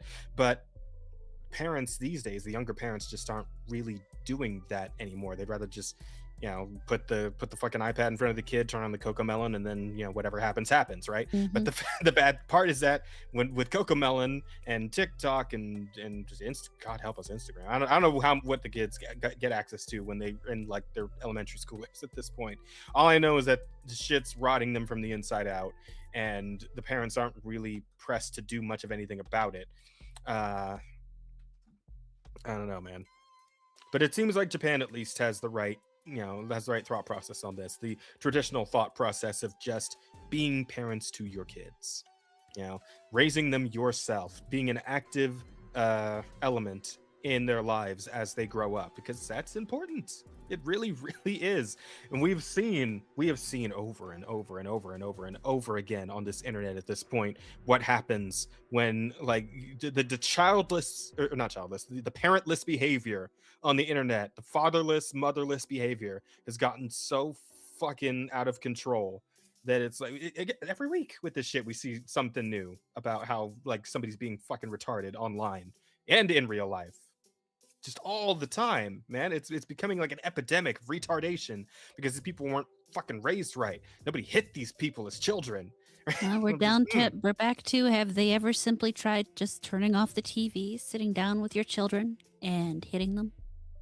Exactly right. Sometimes they need it. A lot of people were not beat as children, and it shows. Okay. That's where I'm at.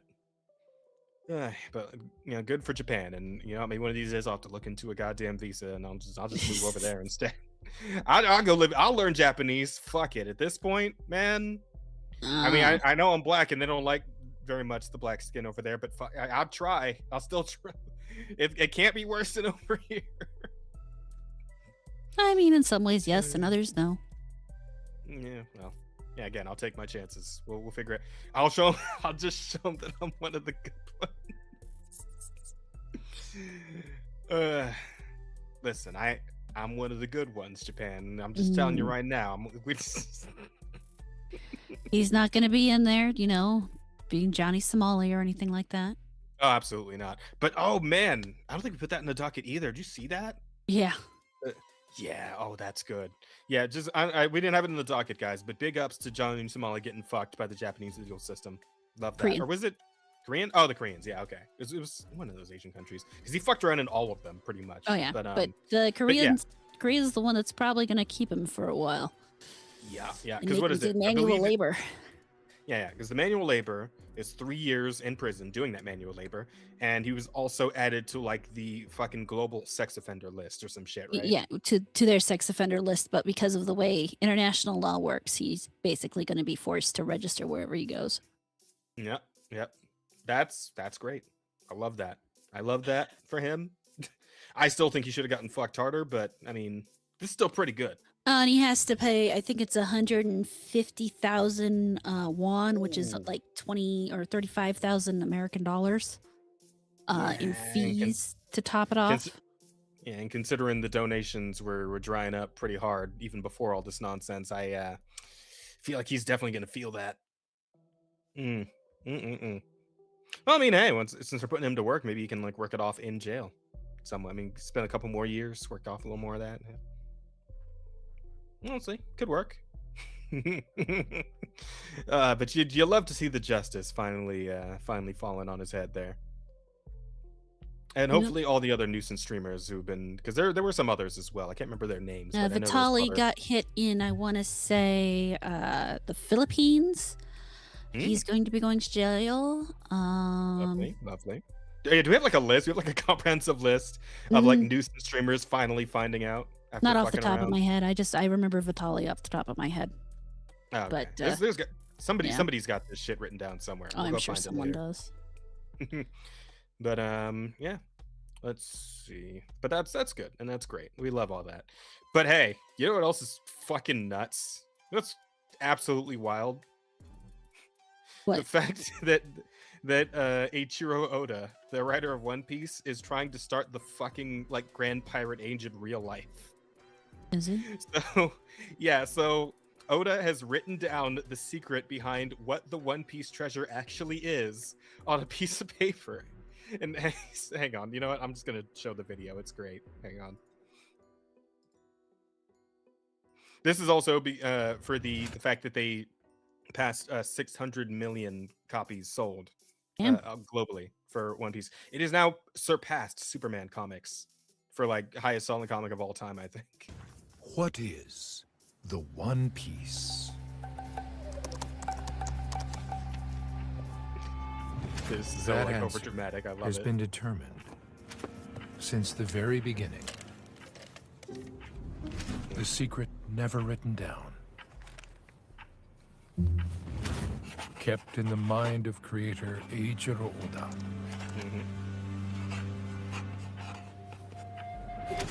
At long last, it has been inscribed on paper.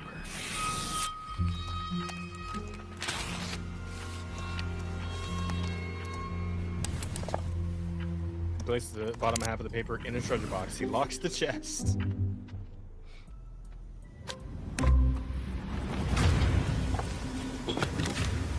Then they put this thing in a fucking glass sphere.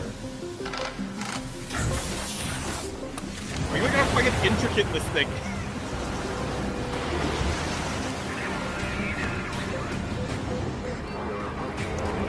Go out into the middle of wherever the fuck and whatever fucking sea. Until the whole story is revealed. And just drop it into the ocean.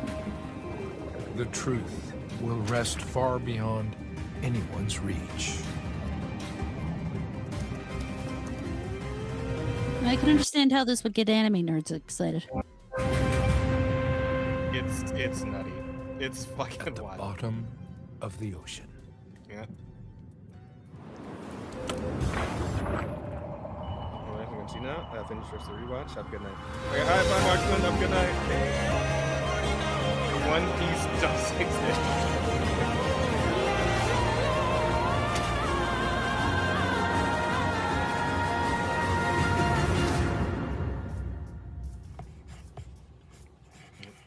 And then he keeps at it.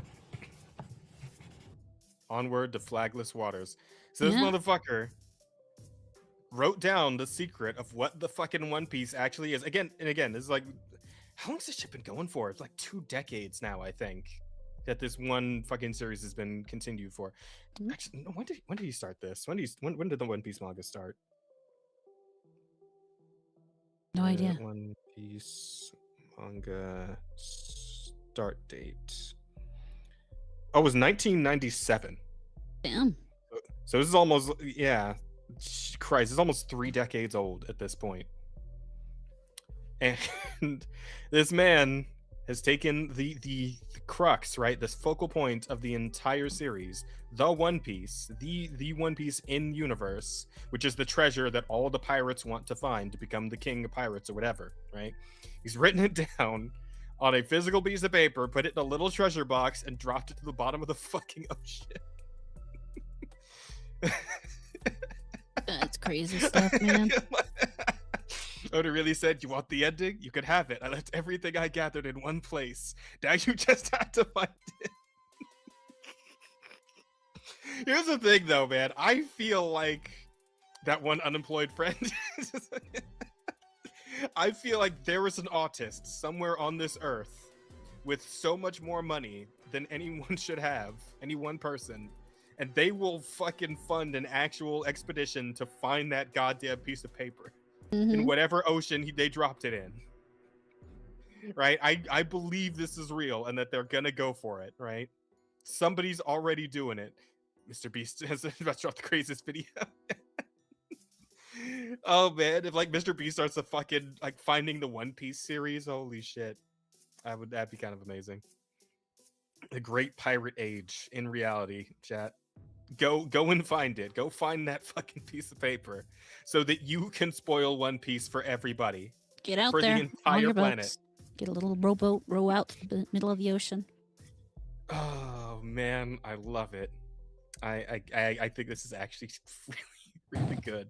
So, like, of all the stupid like viral marketing things you could do for your series, like this has got to be one of the strongest ones of all time. I love this. This is great. Man, fucking beautiful. You know what's not beautiful though? The fact that this demanding the political views of Twitch streamers is happening again. No, what? Yeah. So, Fan, who is some sort of Asian streamer, I think. Congrats. Yeah. Pushes back after viewers kept asking for opinion on the war in Iran. What are people's obsession with internet people providing them commentary on current events? I'm probably one of the least qualified people ever. Also, it's not really a war. Like they went in, they did some airstrikes, and they were done, right? So No, I it's wouldn't still call that a going. war.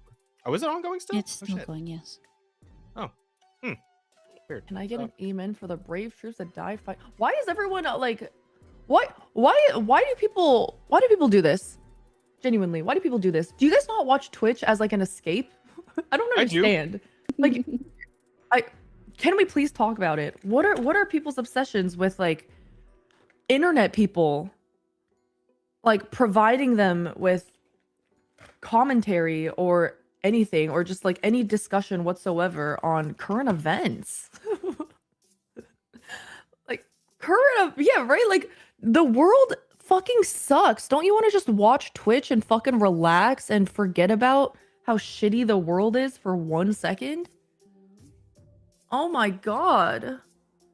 I can't understand the people who pester internet people being like, I can't believe you're not talking about so and this current event right now, like Mhm. this really horrible thing is going on in the world at the moment, and you're not bringing awareness to it.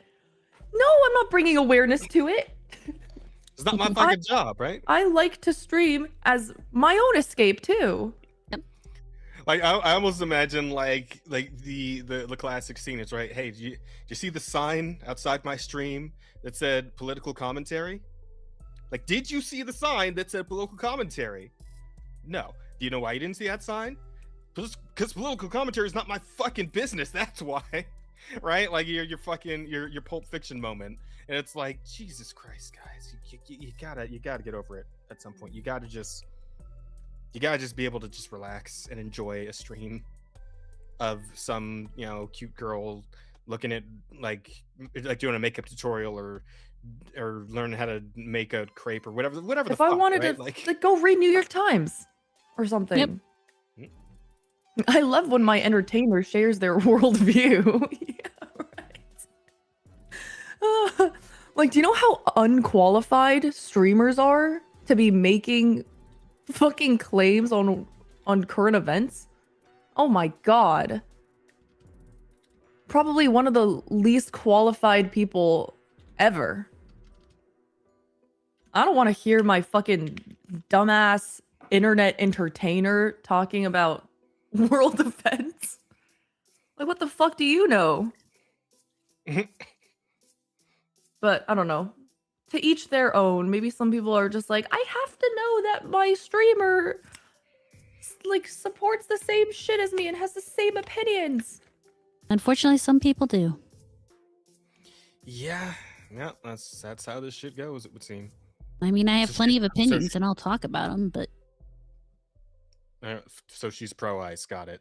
It's the first like this we're talking about the Iran war. Like, where the fuck did I ICE didn't come see- in on this? Like, oh, because if you're meant for not the going to talk bracers about and it, then obviously you're of the opinion that they would disagree with, and one of the opinions that they disagree with is, of course, the ICE thing. Thus, no, you must be, you can't possibly have any kind of ideological nuance or your own personal thoughts. You just don't want to alienate half of your audience because you like money. It's got to be that you're against them because there are just too many people in the world that you are either for or against you. There is no in between. There's no, I just don't want to be involved. None of that shit. People are psychotic. They are indeed. But one Now of there these are people days, on man, the we're same gonna. people on the other side, but that's another issue. Well, yeah, that's a whole other thing. I don't know. I just hope we can get back to the point, where people can just watch streams and just enjoy themselves for a little bit without worrying about all the going-ons in the world, because things are just going to keep happening, right? That's the nature of the world, right? There's always going to be some cause to whine about, or some great battle to fight, or whatever the fuck. But like, if you're just going on Twitch to watch somebody like suck it Bloodborne, like Emerata, or yeah. or I'm good at that. or watch me suck it, any given Steam indie game that I may or may not have enjoyed sucking at, Or just reading. yeah, or seeing Emiru dress up as Pikachu or whatever the fuck, right? And again, like, the reason I found about this was because fucking Shuan had retweeted it, right? And this is right after she made the Emiru video. Mhm. And it's like, yeah, at some point you just gotta be like, maybe I'll just enjoy a stream. Maybe I'll just sit back and see this person blow soda out their nose or some shit from laughing too hard, and that'll just be all right. That'll just be that.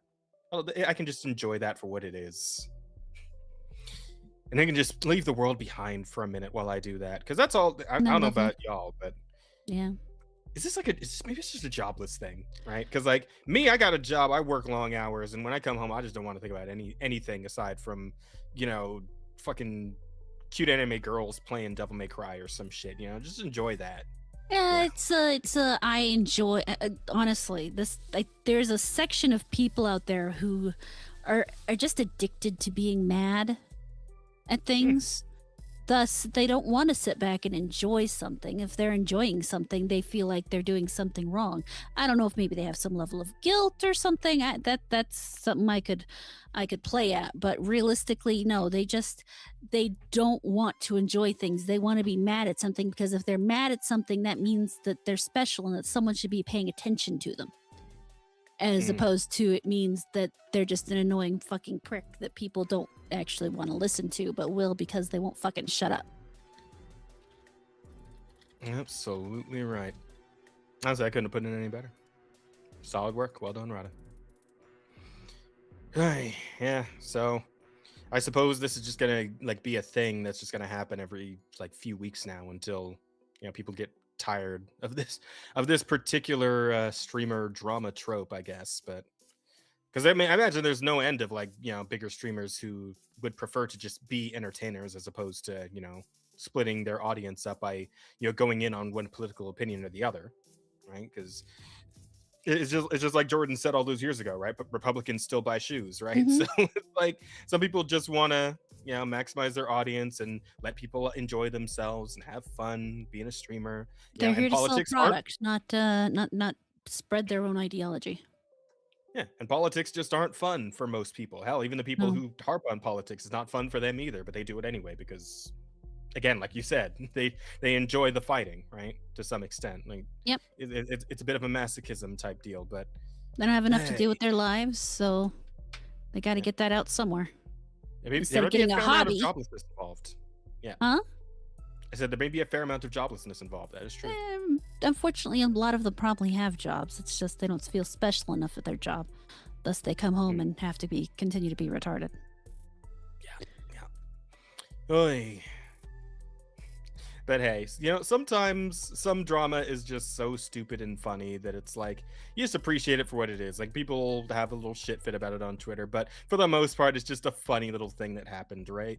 And I tell you, one of those definitely happened this week, just yesterday, I believe it was, where the Twitch International Women's Day post went out on Twitter, and they let people know they're going to be doing a little event in which they're going to be playing a certain game, which managed to spark a little bit of a debate, because that game just happened to be Overcooked 2, which of course features a bunch of little chefs running around a little kitchen making some meals, and doing working dishes together and doing dishes. Yep. And so International Women's Day. Some people, some women, feminists and such, might have seen a certain connection here and had a bit of a tiff about it. I saw a certain connection here and just laughed and laughed and laughed. Oh God, I was losing my mind. I saw this during the D&D stream yesterday, and I was just I couldn't keep it in, man. I was crying on stream at laughing so hard, like holy shit. I saw it today, and I'm just like, oh, of course women are mad about this. Man, and it's funny, right? Because apparently what happened with all this was that it was just like a group of women, the Women's Guild. Women's Guild, yes, went ahead and had themselves a vote on what game they wanted to do for this event, and when it came down to the last 4 options, this was among them, and it was the one that won among the Women's Guild, which I assume would be all women, or at least women feminists. There's a list out there somewhere, because they had a few different games that they voted on. I don't understand. I wish I could find. If I remember correctly, it was like Claire Obscure Challenge, Hollow Knight Challenge, this, and then one other like group party game. Yeah. I don't remember what the other one was. Yeah, and so they chose to do that, and people are upset because they chose to do that, and it's like, yep. I mean, some of the people who were actually part of it were kind of upset too, because they wanted to do something else, but you vote and you have to deal with the fact that your side didn't win the vote. We're all kind of used to that at this stage, and yeah, I mean, it's just okay. So a bunch of women chose to play a game, and what? Why are we all now mad? because that's the trope, that's the stereotype, and everyone was laughing about it. So of course, they got to get offended.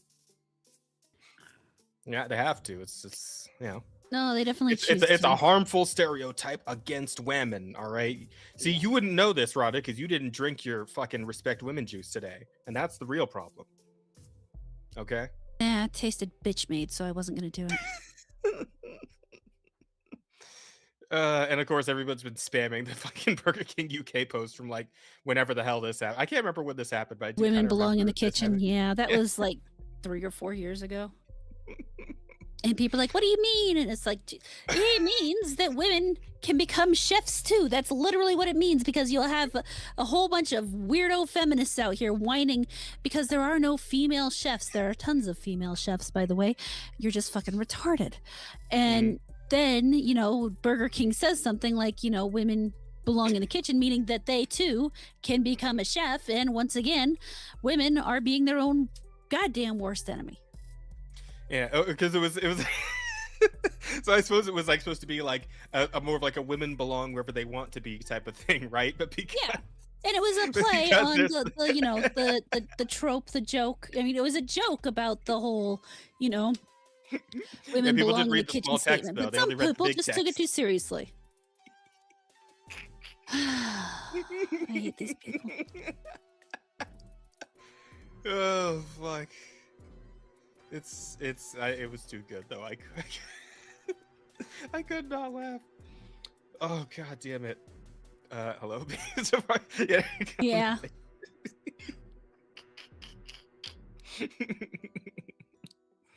No, it's funny. Oh god. We should get real in an actual kitchen. Your kitchen's training starts here.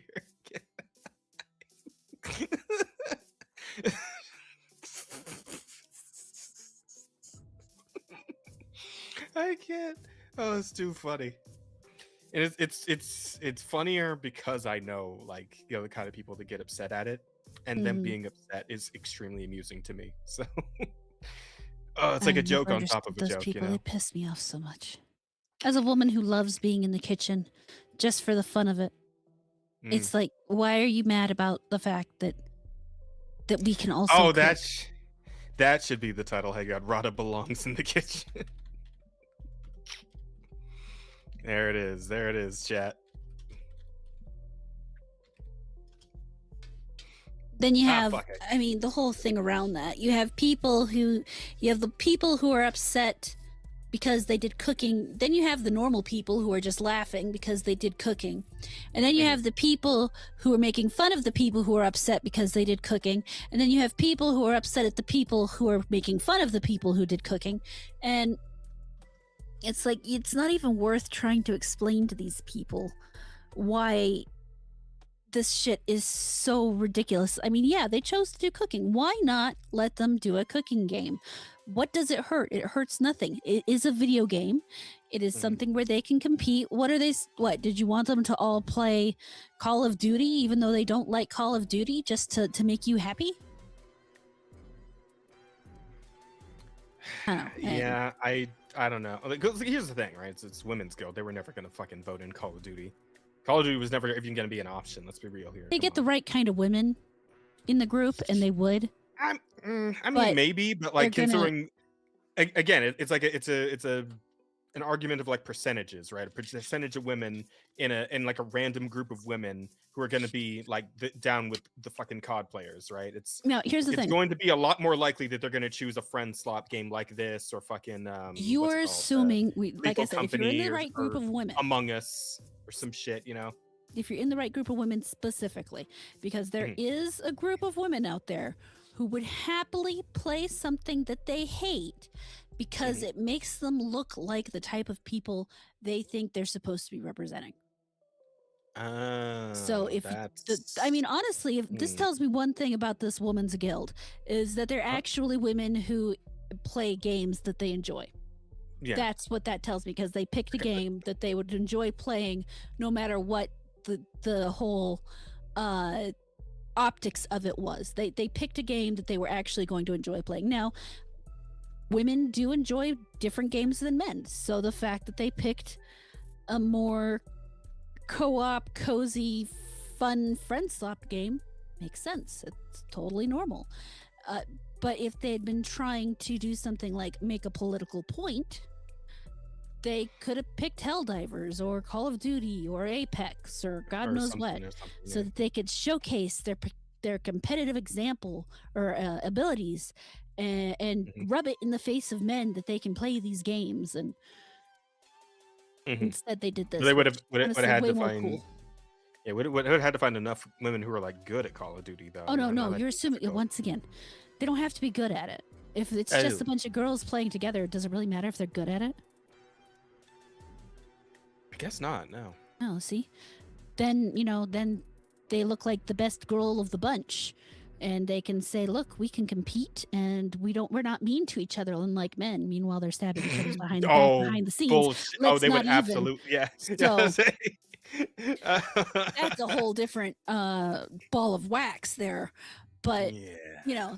but we both know that there are women and groups of women who would go out of their way to specifically do that kind of thing. So if Mhm. anything, I actually appreciate the Women's Guild for being actual women who chose to do something that actual women wanted to do. Now, would I want to play this game? I don't know. It depends on the friends I was playing it with. But Mhm. it's not something I would do in my free time alone. Oh man. Yeah. No. It's. I'm just right here with Sussy In a sane world, people would have laughed, but people got to be offended. It was a great ad. Yeah. Yep. In a better world, Sassafras, in a better world, we could all just make misogynistic jokes in peace.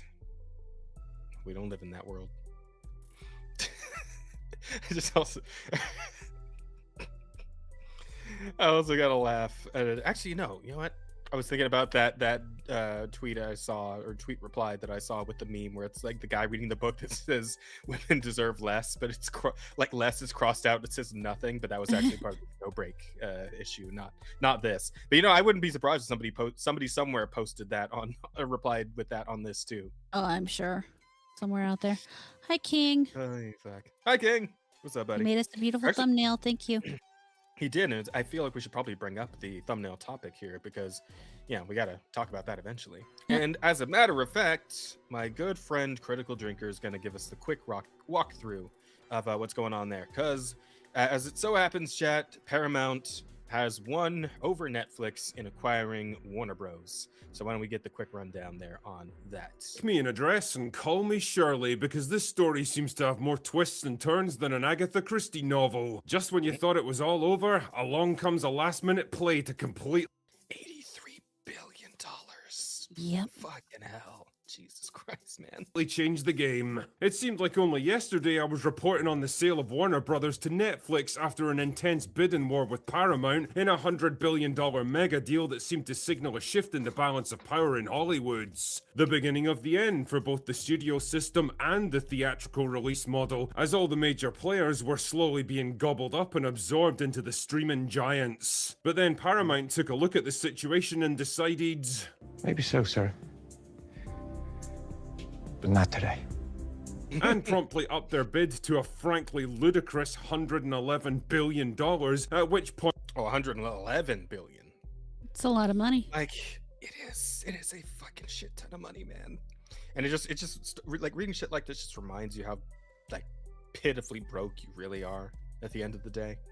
I mean, obviously there's a lot of people in this world who have a lot worse, but man. I just want enough money to cook my dog's Oh, that was the other thing I did this week. I forgot about that. Wow, wait, what'd you do? I have started cooking my dog's dog food. Oh, that's cool. How's that going?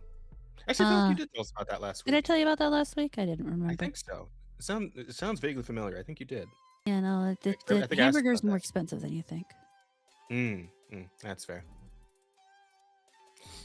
Oy vey. But yeah, like, again, I also don't need $100 billion or anything, but it would be nice to just like comfortably be able to like maybe take a week off of work without having to worry about the mortgage and all that. Yeah. It'd be nice to not have like a couple of $1,000s of credit card debt. Just like, man, these people could wipe their ass with my debt if they really wanted to. But Hey, that's a whole other thing. Well, look at the plus side. You don't have student loans.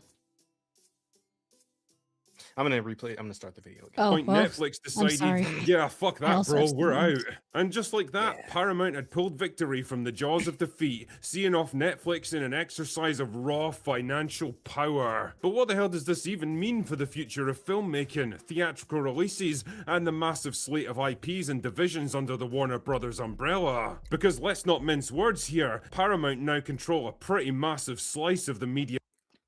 It's actually fucking nuts. Like looking down the list and seeing how much shit Warner Bros had under its umbrella.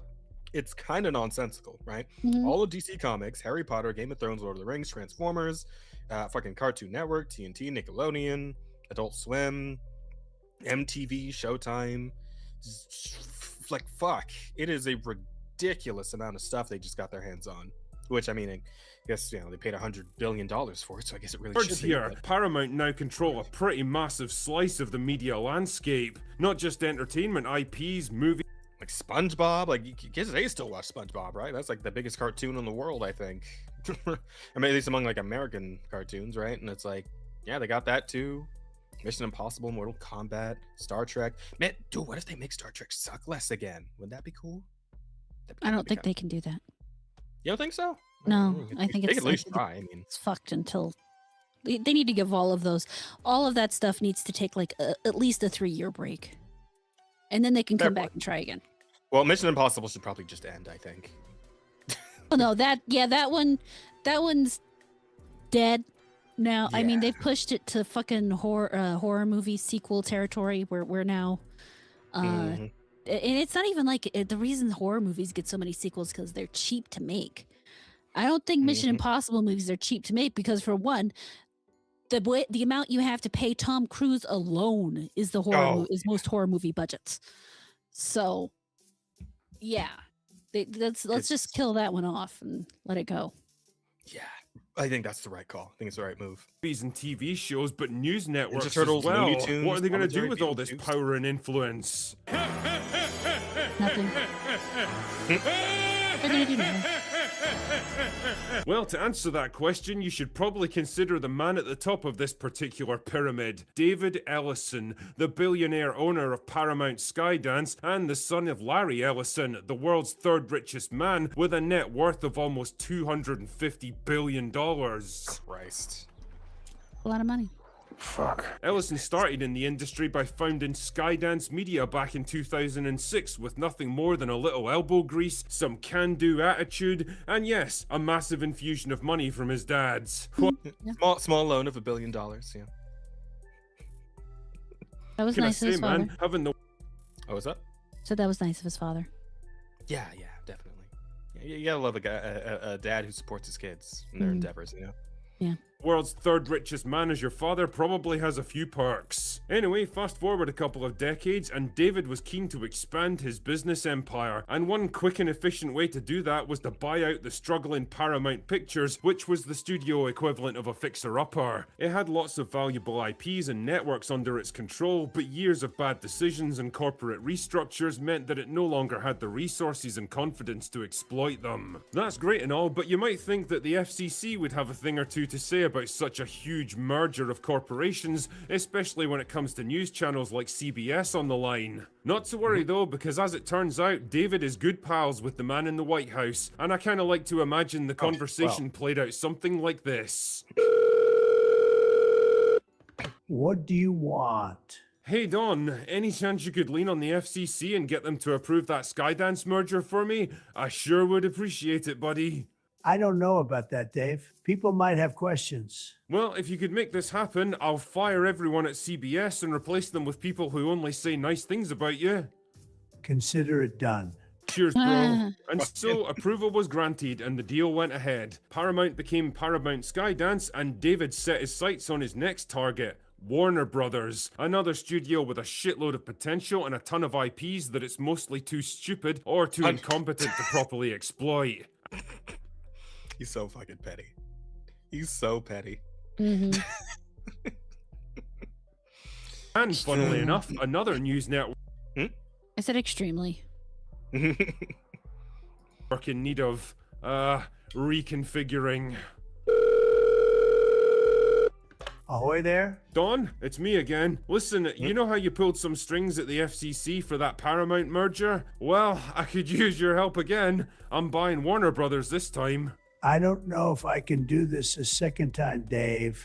They have CNN. We've got a deal. The upshot of all this is that I wouldn't expect too many regulatory hurdles for this particular deal. And if you happen to be a big fan of CNN... You'll be seeing a lot of changes around here. But what does it mean for the entertainment side of things, which is what we're really interested in here? Well, based on Ellison's previous work as a producer for Skydance, it's not difficult to see where his creative sensibilities lie. He's very much an action guy, with a heavy lean-in towards male-driven properties with traditional heroes, and how can I put this? I don't think he's exactly a big fan of the message. In fact, considering Paramount Plus is rapidly turning into the Taylor Sheridan network, I think it's fair to say this guy sees Middle America for what it is, a potentially huge market that's been badly neglected in recent years, mostly by people who absolutely hate them. Imagine for a moment if there was a network. Yeah. So this might be a good. I mean, listen. If nothing else, it's gonna be. It's much better than whatever the hell Netflix was going to do with all that stuff. Let's see. Yeah. No matter, I mean, even if they don't do anything with it, it's better than what Netflix would have done, because I mean, the thing would have been turned into a gay rainbow woman. So yeah, pretty much. I would rather see things go untouched than just further abused. But I mean, we will see, because I don't know that I necessarily trust anybody with that large amount of money to do anything right. Oh yeah. But it's, and I'm not even gonna say it couldn't get worse, because it absolutely can get worse. Yeah, it's like the lesser of two evils with a giant fucking question mark on the end of it. Yeah, it's like we don't fuck.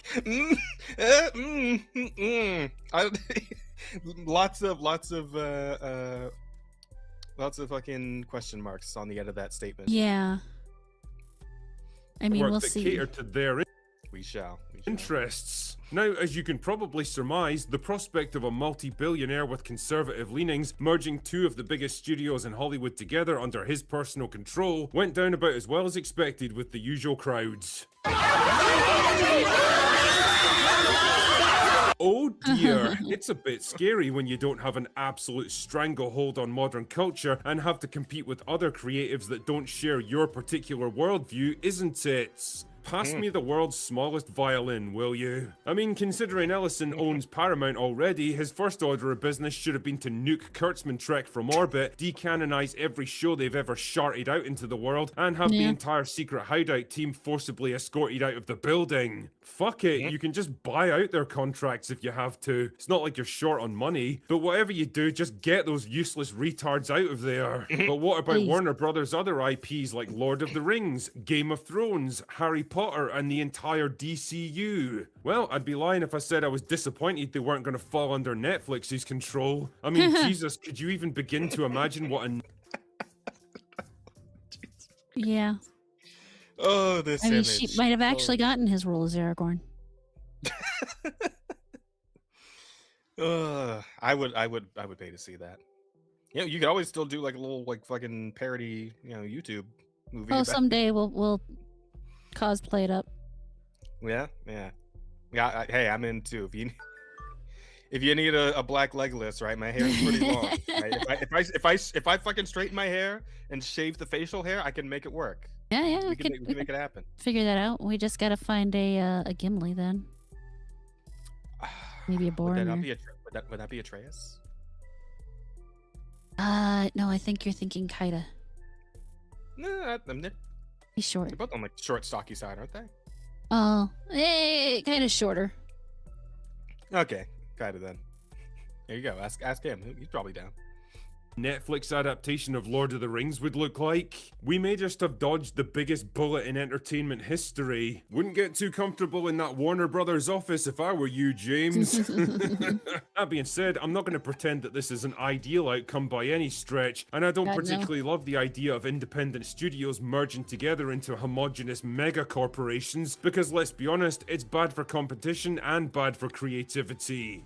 But on the other hand, if ever there was a definitive... Well, but big money dollars though, Rada. Yeah. There's so much for government stops prevents monopolies, but that's an entirely different angry rant. Listen, it's going to be the cyberpunk future, and there's nothing you can do about it, Rada. It's going to Can be they at the least corporate wars are replace my coming. hip? The fucking corpo wars are going to happen. Paramount is already buying a private army. You just don't know about it yet because they're being secretive, but it's happening. Look, if they give me a bionic hip, fine, whatever. Yeah, okay. We maybe see about that. Yeah, you'll be in debt to them for your next several lifetimes, but we could bring. Well, explain how that's any different. Yeah, fair point. Fair fucking point.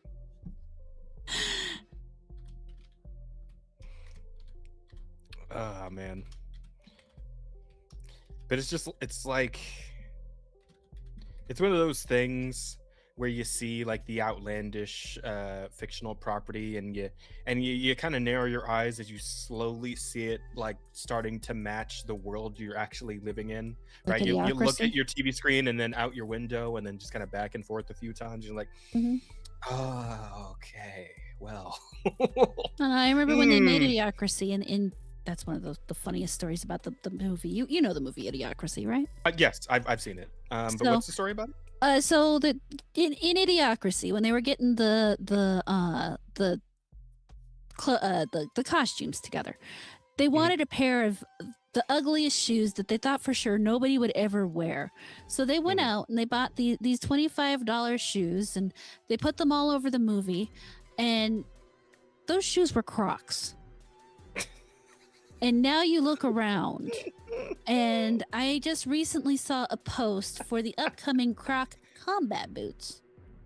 Oh, what? Hang on. Wait, I want to see. Oh, God. I want to see Croc combat boots? Let me see if I can find like the actual U.S. like Army soldiers? Oh, no, not these, U.S. Army kind of thing, but like, hold on. God, who are these ugly people? I just opened Twitter and immediately was greeted with a clip of fucking RE9 being modded to have Uma Musume characters in it. I can't, dude. It's been a week. Well, I mean, these aren't the boots I'm talking about, but holy shit. I gotta share these with you. Yeah, please, because I looked up Croc combat boots and I don't think I'm finding what you're talking about here. Well, no, these aren't the combat boots, but these are awful. Let's see. Oh, they're Croc cowboy boots. Well, no, that's one pair I found. They've got a pair of maybe not combat, but like work boots. They've got to be on here because I saw them just the other day. That's good. And Let me wrap this video real quick. So awful. Oh, and then there's these. Hang on, hold on to that thought for 1 second. We're almost done with this. Signal that the age of identity politics and the message has come to an end in Hollywood. I think this just might be it. The great experiment that's decimated pop culture for the past decade is well and truly over. Good fucking riddance. The only question now is when can the age of rebuilding begin? Anyway, that's all I've got for today. Then I guess we'll go away now. But thank you, Drinker, for that nice little tidbit and encapsulation of the situation. And yeah, like you said, it's like the fact that the fucking grim Aldrich that is Paramount is, you know, consuming a whole other thing here and becoming an even closer to the just giant media monopoly. Like, that's distressing. That's probably not great. But at the same time, the quality of the American media has become so completely dog shit that something like this, a tremendous shakeup like this, may end up being for the best after all. Question mark. But yeah, we'll have to wait and see. Oh, here we go. Balenciaga Croc boots. Oh God. $300 for these? Are you fucking for real? I wish I was kidding you, but no, those are real things. Man. Dude, I haven't been like blown away like this since we looked at that fucking like what was that, like that like $100 zip tie bracelet or some shit? Yeah. What was that? Yeah. There's another thing for you to look at. What are these, like Croc Uggs now? They're Croc lined Neo Puff boots. Oh God.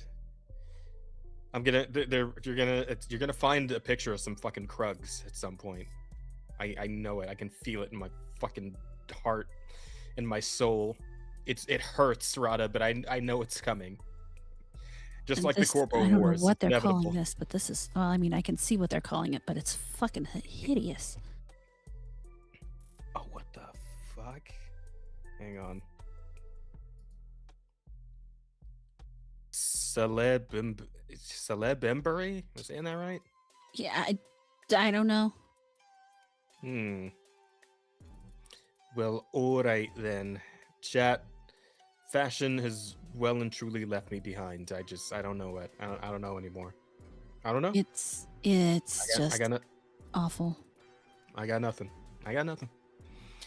Ay vey. Well, at any rate, let me see if I had any other stories worth touching on. I think there was a couple of things. Oh yeah, lovely. So you remember that fucking the PlayStation patent for like AI assisting shit that we talked about a while back? Vaguely. Well, turns out Microsoft's doing it too for Xbox. Yeah, I knew Yeah. about that. Microsoft has filed a patent for an AI-assisted Xbox feature. It would let AI or trained human helpers briefly take over your game when you're stuck on a tough part, such as a hard boss or puzzle. They aim to replace pausing the game and searching YouTube tutorials, making games more accessible. Again, at this point, why would you not just fucking watch a stream then? Yeah, if Like you're not even gonna play the game yourself, Yeah, just It's go like- watch somebody else play it. yeah, it's like oh, it'll take care of the hard parts in the puzzle. So what are you doing as the player then? Walking around? Is that I bet 99% of the people who use that kind of feature don't even do their own rocking around. Literally have somebody else play the game for them. fucking nonsense, man? I worry. I grieve for the children who didn't get to grow up in the era of fuck hard games that didn't give a shit if you couldn't figure it out. Yeah. Learn or die, or go find game facts, right? And it's like, to a point, there's a bit of community being lost there, right? Because like, when you couldn't figure shit out, like you hop on the internet, you check out Reddit or again game facts, or maybe even like Facebook or Skype or whatever the fuck. Like you find somewhere where the gamers are gathering and you ask around, right? You say like, hey guys, I'm stuck on this, I can't figure this out, that, the other, whatever. And then you ask, and then maybe they help you out. You know, you make some friends. You guys are still talking like 20 years later about the same fucking. I say, remember that game you helped me out with that one time? Man, I'm playing it again. Man, this shit's still really great. You know, and it's like you lose some of that when you're just kind of passing it all off to AI. And then those same people show up and attend your funeral, and yeah. Yeah. You know, that you make some lifelong friendships off of trying to figure out how to beat a fucking video game in like the early 2000s, man. Yep. That wasn't a real thing. God damn. Yeah, it's depressing more than anything else. Like this one, I can't even laugh at all that much because it's just like it just sucks, man, that we're getting to this point where it's like, yeah, we're trying to streamline the gaming process to essentially just turn it into more movies or TV shows where you just kind of sit back and watch it happen, as opposed to interact with it yourself. You know, have the fun of playing a video game is playing the video game, man. So what are you doing? Even if you're just interactive watching the video stories game? where 99% of it's just story.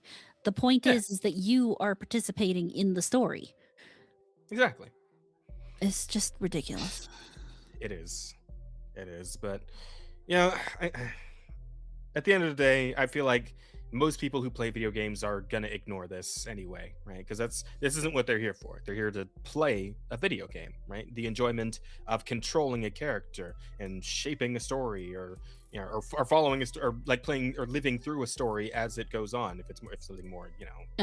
This is literally just them trying to get people who don't normally play video games to play video games by allowing them to not play video games. That sentence is so retarded, but I know it's accurate, and that just Unfortunately, yeah. Sorry. No, it's not your fault. I know it's not you. You spoke the words, but those words didn't come from you. If that makes any sense, you know? Yeah, no, they just come from reality. Yeah. Ah, fuck. Well, I suppose we can. Well, hang on. No, we should probably talk about the view botting thing, because that's gotten we worse. didn't really talk I about guess. the high guard thing either. Not yet. I was gonna say that for last because it's kind of funny, and we might as well leave off on a laugh. But but this one, sorry, another bit of depressing knowledge. More cursed knowledge for you, chat. Night Media's CEO wrote an article on Twitch view botting highlights. Bots finding ways to be undetected. Lovely. Twitch doesn't enforce because more views looks better for the advertisers. God damn it. Yeah, you remember I said when we were talking about the fucking ad thing earlier? It's like, yeah, it's gonna get worse though, chat. Well, damn, I didn't think it would be this fucking quick though. He just had to wait a few minutes. Yeah. Claims he did his own botting research and found that $180 a week can get you 750 concurrent viewers. No downside to botting if you're in the top 500 streamers. Notice No that says if you're downside in to the botting. top 500. Well, yeah. It's essentially it's the fucking OnlyFans bit, right? Where it's like, yeah, if you're the really really popular OnlyFans creator, then yeah, you're making $1 million a week. But if you're just some random ass, woman who's like kind of on the more iffy side of attractiveness, of general attractiveness, then yeah, like it's nothing but you embarrassing yourself on the internet. Which saying that as a streamer who streams on Twitch, I should stop streaming on Twitch. I really should. Fucking hell. If you're not botting, you're at a disadvantage because everyone else is. I'm just going to continue to be at a disadvantage then. Yeah, I suppose so. Except not on this channel, chat, because you know what? I've just decided the Offensive Charm podcast will be view botting now. We're gonna start at about 100,000 viewers, right? And we'll just kind of gradually work it up to 1 million. And I want you guys to go ahead and lie on our behalf when they ask you if all those viewers are natural. Make up some stuff about how you got your whole family into the stream. All your friends at school or at work are all watching the stream now. And at some point, we're going to kick that all the way up to about 20 billion viewers, right? And I need you guys to, again, like go in with the lie on this. We're going to start telling people that, alien life that has not been even discovered yet by humanity has started tuning in to our stream. So everybody's that'd watching be on 4 or perfect. 5 computers plus, half of the Andromeda galaxy. Yeah, babies being born with iPhones in their hands. That are set to the Offensive Charm podcast channel on YouTube already. All that sort of good shit. And I appreciate your cooperation, chat, with this new effort that we're going to be making to really get the ball rolling here on the Offensive Charm podcast. Thank you very much. But all fucking around aside, yeah, this is just kind of depressing. And the fact. And I feel a little depressed for all the people who are actually going to try view botting, like while they're at the bottom rungs of Twitch, and it's like they're just going to be wasting money, like just throwing it into the view botting hole, and like there's not actually going to see any proper positive growth to the channel. Because again, like this guy said it himself, top 500 streamers on the platform. At this point, there's got to be million. I wonder if is there like somewhere you can see how many like active streaming accounts there are on Twitch. I don't know. There's got to be a number of them anyway. I'm not sure. I've never. I'm already a bot. I know, Helmsman. I know you're a bot. You're the most annoying fucking bot in the world. God damn you. Oh, I hate Helmsman. Not really, but just being annoying on the D&D stream yesterday, and I'm still salty about it. Let me see. I'm so glad I did this as a hobby and not as a source of income. Whole thing is fake and gay. Yep. Yeah, pretty much. At this point, yeah, that's kind of where we're at. More or less, that's kind of it. Because at this point, there really isn't much of a way to like properly make a living off of this anymore. It's not going to happen. I mean, it was already a shot in the dark for the vast majority of people who are trying to get into streaming. But at this point, yeah, you're running on a fucking hamster wheel. Mm-hmm. Yeah, so there's that. I'll just keep going forever at my slow pace and my 8 to 10 viewers. Not too bad, right? Still a good time when you're just trying to kill some time. It's a lovely hobby. It truly is. It is a great hobby. Mm-hmm. I have some great conversations with some good people. And then some assholes. Well, you are a female streamer, Rada. It's going to happen. I was talking about you. Oh. Well. Ouch. Ouch, bro. Don't actually mean that, but it was worth it for the bit.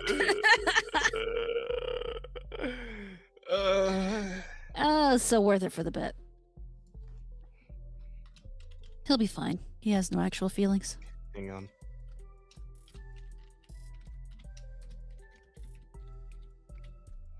Parentheses. Oh, now he's gonna go tell Twitter what I said. No, I was making it a possible title. Oh. There you go. You have a look. But hey, you know what? That might have hurt my feelings. That might have hurt my feelings, but it's nothing compared to what the High Guard team is going through. Yeah, their And feelings. they have been going through it, but they might finally be at the bottom of the pit. Because High Guard's final update is arriving soon. Thank you for playing with us. The pendulum is coming. Today we're sharing difficult news. We have made the decision to permanently shut down High Guard on March 12th. Okay, so when did this game come out? When was the actual launch date? Let's get a proper. Let's go look. Let me check. Come on, go to the store. And it was sometime in January 26th. January 26th. Really? Yeah. Okay, so it actually lasted like a month. Yeah. And Just a little over a month. Okay. All right. I mean, you know, that's not bad. That's still beat out again, Concord. It did beat Concord, so we can give them, if nothing else, not as bad as Concord is a little pin that we can stick on High Guard's chest, and they can be somewhat proud of that. Maybe They should be very proud of themselves. It's like, but okay, where does this rank in terms of like, because like I believe Concord is still like the quickest game to die after being launched. So Mhm. where is this? Is this like top 3 or is this top 5 or what? Is there somewhere we can like look at this? I'm not sure. I think it's probably Gotta be top 2 though. Top, yeah. You think it's the second quickest game to die after being launched? Let me ask Rock. Because like, what was that one that had like the weird mushroom hat guy? That was like it was almost like Overwatch-ish. Fuck, what was that game called? I'm pretty sure that one died in like a couple of weeks too. My brain is saying Scalebound, but I know that's not right. Chat, help me out. What the fuck was that game called? that hero shooter it lasted Concord half life. That's funny. Lasting 4 times longer than Concord is like multiplying 1 million by 0. Yeah. I suppose so. Fucking hell. God damn it! What was that game called? Hold on. Grok's getting me information. It's just It it's straight thinking. up like left my brain. Oh. Because I can like see it in my head. I just can't think of the name. Scalebound is 90% complete. Then Microsoft canceled it before release. Yeah. Because that was like saying like Scalebound is not the right name. It was something else. Hey, there Was was it actually Battleborn? one that lasted I less think it was time than Battleborn. Concord. Which So one? there's one called The Culling 2, and it lasted basically between 8 and 13 days. Concord was Gosh. 14 days.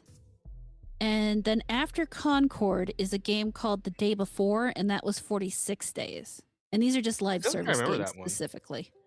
Well, yeah. I mean, that's kind of Um, like the way this works. Like, it only really applies to live service games, right? Yeah, It has to be like yeah. something that can EOS. Like, this doesn't really work for like single player games and shit. So this But, is going to fall between Concord and The Day Before. So it's going to be number 3. Then there's Radical Heights, which was 89 days. Oh, Planet man. Side Arena, 113. Is Crucible Battleborn not in there? is what? Battleborn, because that's the one I was thinking. That's the one I was thinking of. Let me.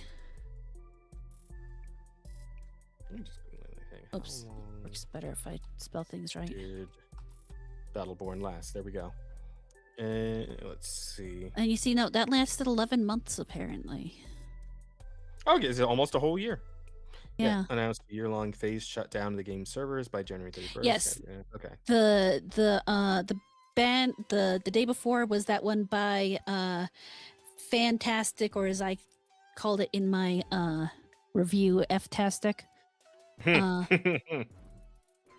a lot of people found funny, but yeah, Battleborn launched May 3rd, and its servers finally actually fully shut down on January Oh, actually, no, it was 4 years and 8 months. Mm. Yeah, because it went from Isn't 2016 to 2021. isn't the day before that massive scam game? Yes, I do believe it was a massive scam. If Yeah. I remember correctly, yeah. Yeah, no. It's So like a this is going to whole go right between Patreon. Concord and the day before. Oh, well, all right then. So it'll be And number like, 3. like I think that one of those was literally just a massive fucking like money laundering scheme, and Yeah. somehow it still lasted longer than. I mean, to be fair, this could have also been a massive money laundering scheme, and we just don't know. How long did Anthem ask? I don't know, man. The devs were salty enough on Twitter that I feel like this was like intended to actually, like, I think they actually tried. Yeah, which but it's kinda also makes it even sadder, to be honest. But better to pretend that you're upset if you're going to try to get away with the scam. also a fair point. You know, maybe that was the con all along. Fair enough. Anthem was 6 years, 10 months. Mhm. Believe it or not. And then I know Marvel's about right. Avengers was at least a couple years. Because didn't Anthem only get properly shut down like sometime last year? Yeah, I it, feel like we it talked about that. ended actually on January 12th, 2026 is when the servers fully shut down. Oh, so was this year? Okay. Huh. Yeah. But yeah. Shit, So, that's so weird. hold on, we're asking it about Marvel Which Marvel? Avengers. Oh, Marvel's Event. Oh, the Avengers. Oh, fuck yeah, that one. Yeah. That was like a year, I think. I think it was actually a couple years. Yeah, was it? Yeah. Yeah, but we'll find out in a second as soon as Grok's done thinking. And it was kind of sad because I think that with more work, that game could have found success. Yeah, honestly, I think you're right. It did look pretty cool, like the Iron Man flying and all that shit. It looked interesting. I never actually got to try it myself because by the time I had any amount of interest, it was already dead. But you know, it could have been something. They'd I stuck guess with it. technically it still has active servers. Wait, what does? Marvel's Avengers does. Really? But Can you still like buy it though? hold on. No, it was delisted in 2023, but it still has active servers. Okay. So it was released in 2020, so it lasted about 3 years. So we may be talking at some point on this very on this show about how the Marvel World Avengers servers are finally shutting down. Maybe this year, maybe next. But yeah, we'll have to At wait some and see point. on that one. Eventually, they got it right. I mean, they're not selling it anymore, and they're certainly not supporting it anymore. Then, well, I mean, I guess they are technically if the servers are still up, but they're not making new content or anything. I have no idea. I'm still saying that like at this point we should just give Marvel like the entire Marvel IP over to Japan or China. They're both doing crazy shit. Like between Tokon and Marvel Rivals, like they're doing so much cooler shit with Marvel than the US has done in such a long time. Like it's something. But anyway, since launch, more than 2 million players, I'm assuming that's across all consoles, stepped into Highguard's world. You shared feedback, created content, and many believed in what we were building. For that, we are deeply grateful. Just that, many more didn't believe in what you were building. So that's kind of the problem here. Despite the passion and hard work of our team, we have not been able to build a sustainable player base to support the game long term. Servers will remain online until March 12th. We hope you'll jump in with us one more time to show your support. Get those final great matches in while we still can. Isn't this the same game that said they didn't need a whole lot of players in order to keep going? You know, I think they were, Rada. You might be noticing right now. Look at you. Look at the fucking noticer that you are. I really wish my thing tracked my head a little better sometimes. Oh yeah, you can make a big old surprised face, and you maybe like wig out those red eyeballs ears, just like No, it's just when I turn my head to the, because occasionally you'll be saying something and I'll just slowly turn my head to the side, and you can't really catch that. I just wish it would do that a little better. One of these days we'll have like 2D VTuber models where it can actually like the art can generate, so you can actually turn your head like all the way to the side. Maybe one where it was just a little more obvious. That's all. Yeah, you never know. But let's see. Team is excited to release one final game update to enjoy in the remaining life of the game. We're adding a new warden, a new weapon, account level progression. That and skills. I'm sorry, the fucking account level progression and skill trees weren't in the game from the beginning? What? What? Huh? Why? What were The people fuck? even doing if there were no skill trees? I guess they were just like essentially doing what they do in Marvel Rivals. They just kind of play matches for fun, but Oh. Okay. like if you were gonna I don't play these have games, so- these, why would they not be in there from the beginning of the game? I don't know. And then additional question, why the fuck would you bother putting them in the game now when you know the game's gonna be dead in like another couple of weeks? Maybe because they're hoping that if they put them in now, that a whole bunch of people will start playing, and then all of a sudden they can go, you know Yeah. what? Enough of you showed up and said you love us. We're not gonna shut down. That's not happening. You think there's a chance we could save High Guard? Chat, listen. We can get it. We can get it going. We get save High Guard hashtag on Twitter. All right, we could get Why- this. This is not Morbin time. We're not doing this. It's High Garden time, chat. Come on. No. No, let it die. Let it go. It's okay.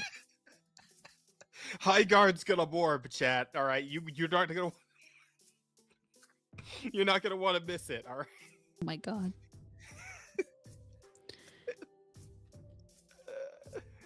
Oh fuck. Need help. I do, but I want it to happen because it would be funny. Okay. I'm literally that fucking Timmy Turner meme where he's like praying on his bed. God, please let this happen because it would be so fucking funny. It's the last thing we need. Oh no, I think it's the only thing we need, right? We all need a good laugh right about now, okay? We do. That's what I think. And I think this is the way we get it.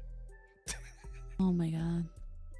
Like we all jump into High Guard, right? We boost those numbers up to at least a few million players, and then as soon as they announce that they don't have to close the game down again, we all just leave again. I've never been so glad that not a lot of people watch us before. You can't tell me this would be the funniest shit in the world. No, come on. It'd be funny, but I don't know that I want to be party to that, you know? Oh yeah, I okay. I do feel a little bad for the devs on that one. the I mean, they potential. kind of earned it, but Well, no, yeah, I mean some of them did, some of them didn't. But just the potential for trolling here is unbelievable. It really is. Okay. and they all say right, he's the I'm nice done. one. I am true neutral, is what I would call myself. From all He's lying to you all. From all of us at Wildlight, thank you for playing, for supporting us, and for being part of High Guard's story. It's very, very short story. It's pamphlet, more like. Yeah. Once upon a time, High Guard was here, and then it wasn't. The end. Wasn't even here long enough for you to become a baby. The end. Fucking hell. Okay, that's it. I'm done. I've had my fun, and I'm pretty sure we're out of stuff to talk about. So, Hey, we didn't I do too bad. suppose. Yeah. I'd say we still managed 3 hours, so Yeah. not bad at all. Proud of ourselves. I am also proud of us. But I suppose we could go ahead and do the questions if we have any. Let's see if there are any questions. We really need to start talking about the questions more in the middle of the stream to remind You said people that they're last there. time. I did, and then I forgot about it this time. Yeah, that's fair. I do that too. So Yeah. Dislucio Una Trebas has asked us, do you want to have a big tungsten cube? Sure. A Why not? big tungsten How cube. big? Yeah, because like I'm like, where would I put it? I mean, are Like we it's not talking- it's not even a matter of like what I would do with it. Like just where would I even keep it? I live in a condo.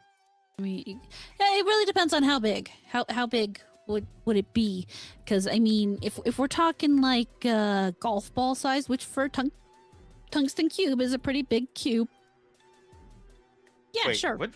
Wait, is there like some significance to a tungsten cube? Because I just assume it's like literally just a cube made out of tungsten. Is there like Yeah. something more to this that I'm No. missing?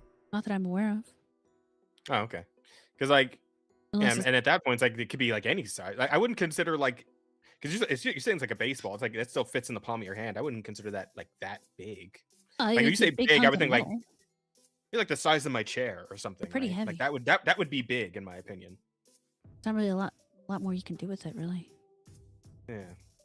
Oh my God. I- The High and God why a story is tungsten shorter cube? than a list of Jewish sports stars. Damn. Jesus Christ, Helmsman. Fucking hell, this fucking guy, Chad. I swear to God. But yeah, I mean, I would again if it could fit in my house. I mean, how it's just about how big is big, you know? I don't know. I could not say. So But I mean, I guess. I mean, I'll take it. And if it doesn't fit in the house, I guess I put it in the garage and I mean, you can always go in sell there, it, just look at it, or sell it. Yeah, I mean, shine it up, you know. what do tungsten cubes go for these days? Oh, I don't. Have you checked that on eBay? If I go to fucking eBay and look up tungsten cube, am I gonna actually find something? Hang on, You might. hang on. We're gonna open eBay. Hold on, he's got to go Uh, shopping for his tungsten cube. Tungsten cube. Yeah, they're actually just selling fucking About one tungsten cubic meter. chassis blast weight cube, $200. It's 2.2 pounds. Oh, that's not bad. What the fuck is tungsten worth? Is that worth that much?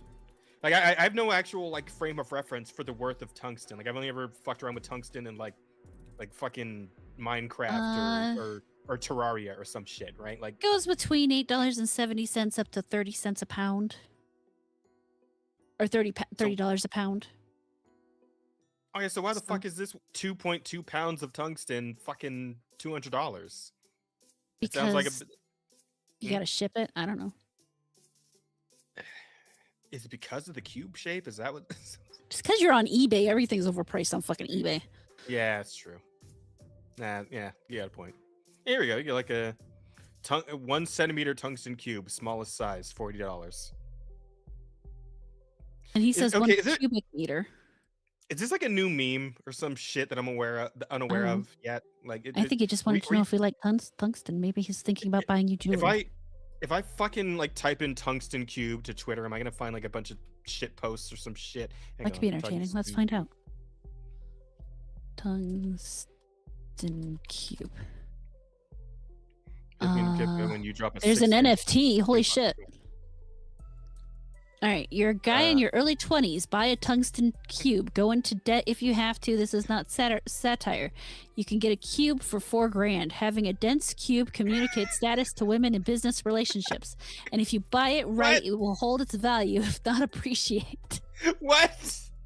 I don't understand. If you want any chance to succeed as a VTuber, you must invest in the tungsten cube. No, this Even is if you just have as a to take that man. This alone. is if you were a guy in your 20s, you should be buying No, a no, no. tungsten cube. Look at the share screen. I'm looking at the post right underneath because I was Oh. looking at that post and then the one underneath it is if you want any chance to succeed as a VTuber, you must invest in the tungsten cube. Even if you have to take out a loan, you must buy it now before it's too. What the fuck? Wait, what is this like a year-old meme that I just completely No, missed somehow? it's a take off another meme. So it's a parody of a different meme. There was another thing, like some guy said something about if you should go into debt to buy something. I don't remember what it was, but it was quite a while ago that this happened. And I guess apparently everybody decided that instead of whatever he said, you're just going to do with the tungsten cube. Where did the tungsten cube part come in? Like, why a tungsten cube specifically? Randomness. What is tungsten cube even made of? Literally in the name, cube. Obvious. God damn it. That's like one of those really fucking stupid jokes that it's Holy like it has to shit. catch you by surprise for you to laugh, but like if it does, it's like damn it, that's pretty good actually. You should see the video of the tungsten cube versus the bullet. Holy crap! Yeah, I saw that actually. That is appeared on awesome. the. That is pretty good. I guess tungsten's pretty fucking hard. I bought that 2.5 tungsten cube for $600. Say the cube is worth 3,000, and BTC price is the same as time of tweet, 66K. Tungsten outperformed BTC 5 times. What the fuck is BTC? Bitcoin. Oh, okay, sure. Like that was a stupid tungsten. What the fuck is this? I don't understand. Oh, God. They have forgotten about us. Shake my head. Rip 80 pounds pure tungsten cube. I don't get it. I don't understand. It's just people being Regular silly. regular tungsten cube used for medieval purposes. What? Okay, hang on. What the fuck is this even a reply to? What else should I add to my medieval corner? Yeah, 12 okay. kilogram tungsten cube. That's funny. What the fuck is happening? Oh god damn it. If you note that all of these are from like 2024. Oh no, this one's for no, that's not a yeah. This on March There's 1st. one from Yeah, 2025. I went from latest. But 2024, these are all like replies about tungsten cubes. 2016, 2023. Movies. Comment something for me to draw. If person, it'll be an upper body bust. No repeat applications.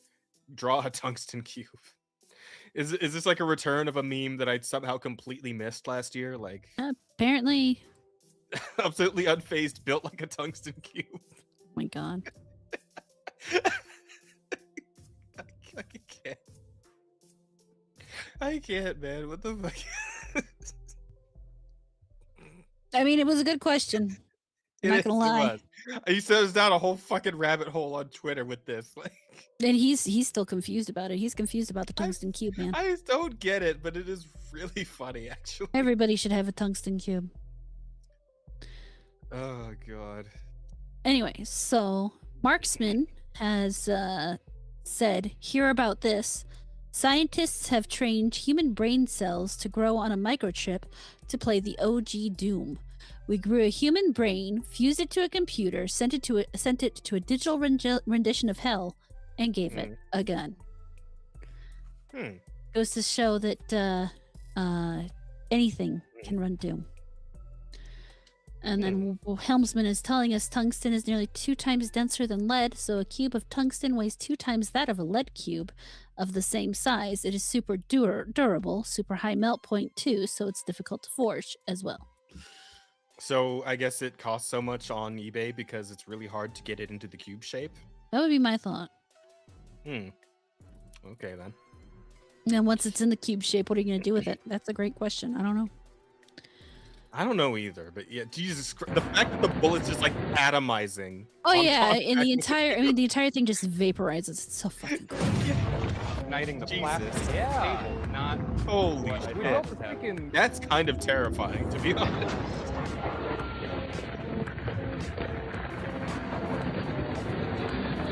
Do you want to play a game? Says drop it from up high and watch. Oh my god. Oh god. I feel like I'm having like nightmares or some shit from now. Like I'm gonna wake up in the middle of the night and like look over in my closet and just see like a cube-like shape in there and just be like, oh no. Oh. And you see people start talking about cubes. My first thought is the friendship cube. The friendship. Oh. I friend think cube. I know which. Yeah. I think I know what you're talking From about. Portal. Yeah. Oh wait, no, a totally different thing. Never mind. But yeah, I know what you're talking about as well. Yeah.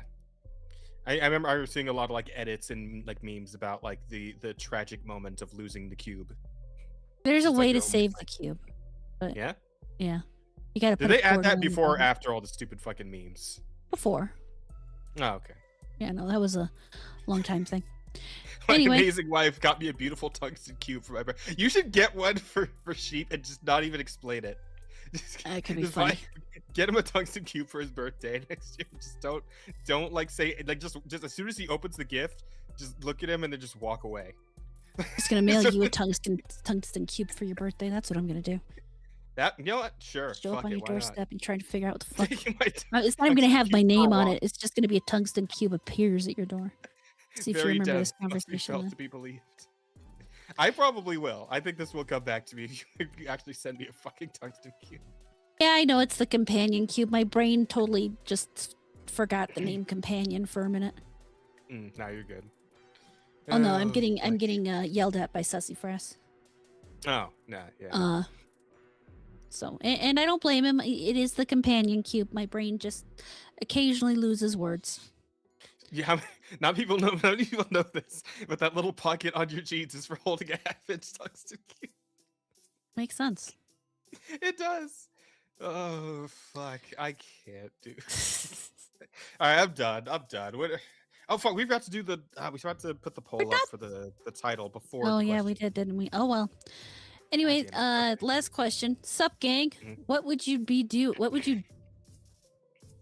What would you be What do? would be you? Okay.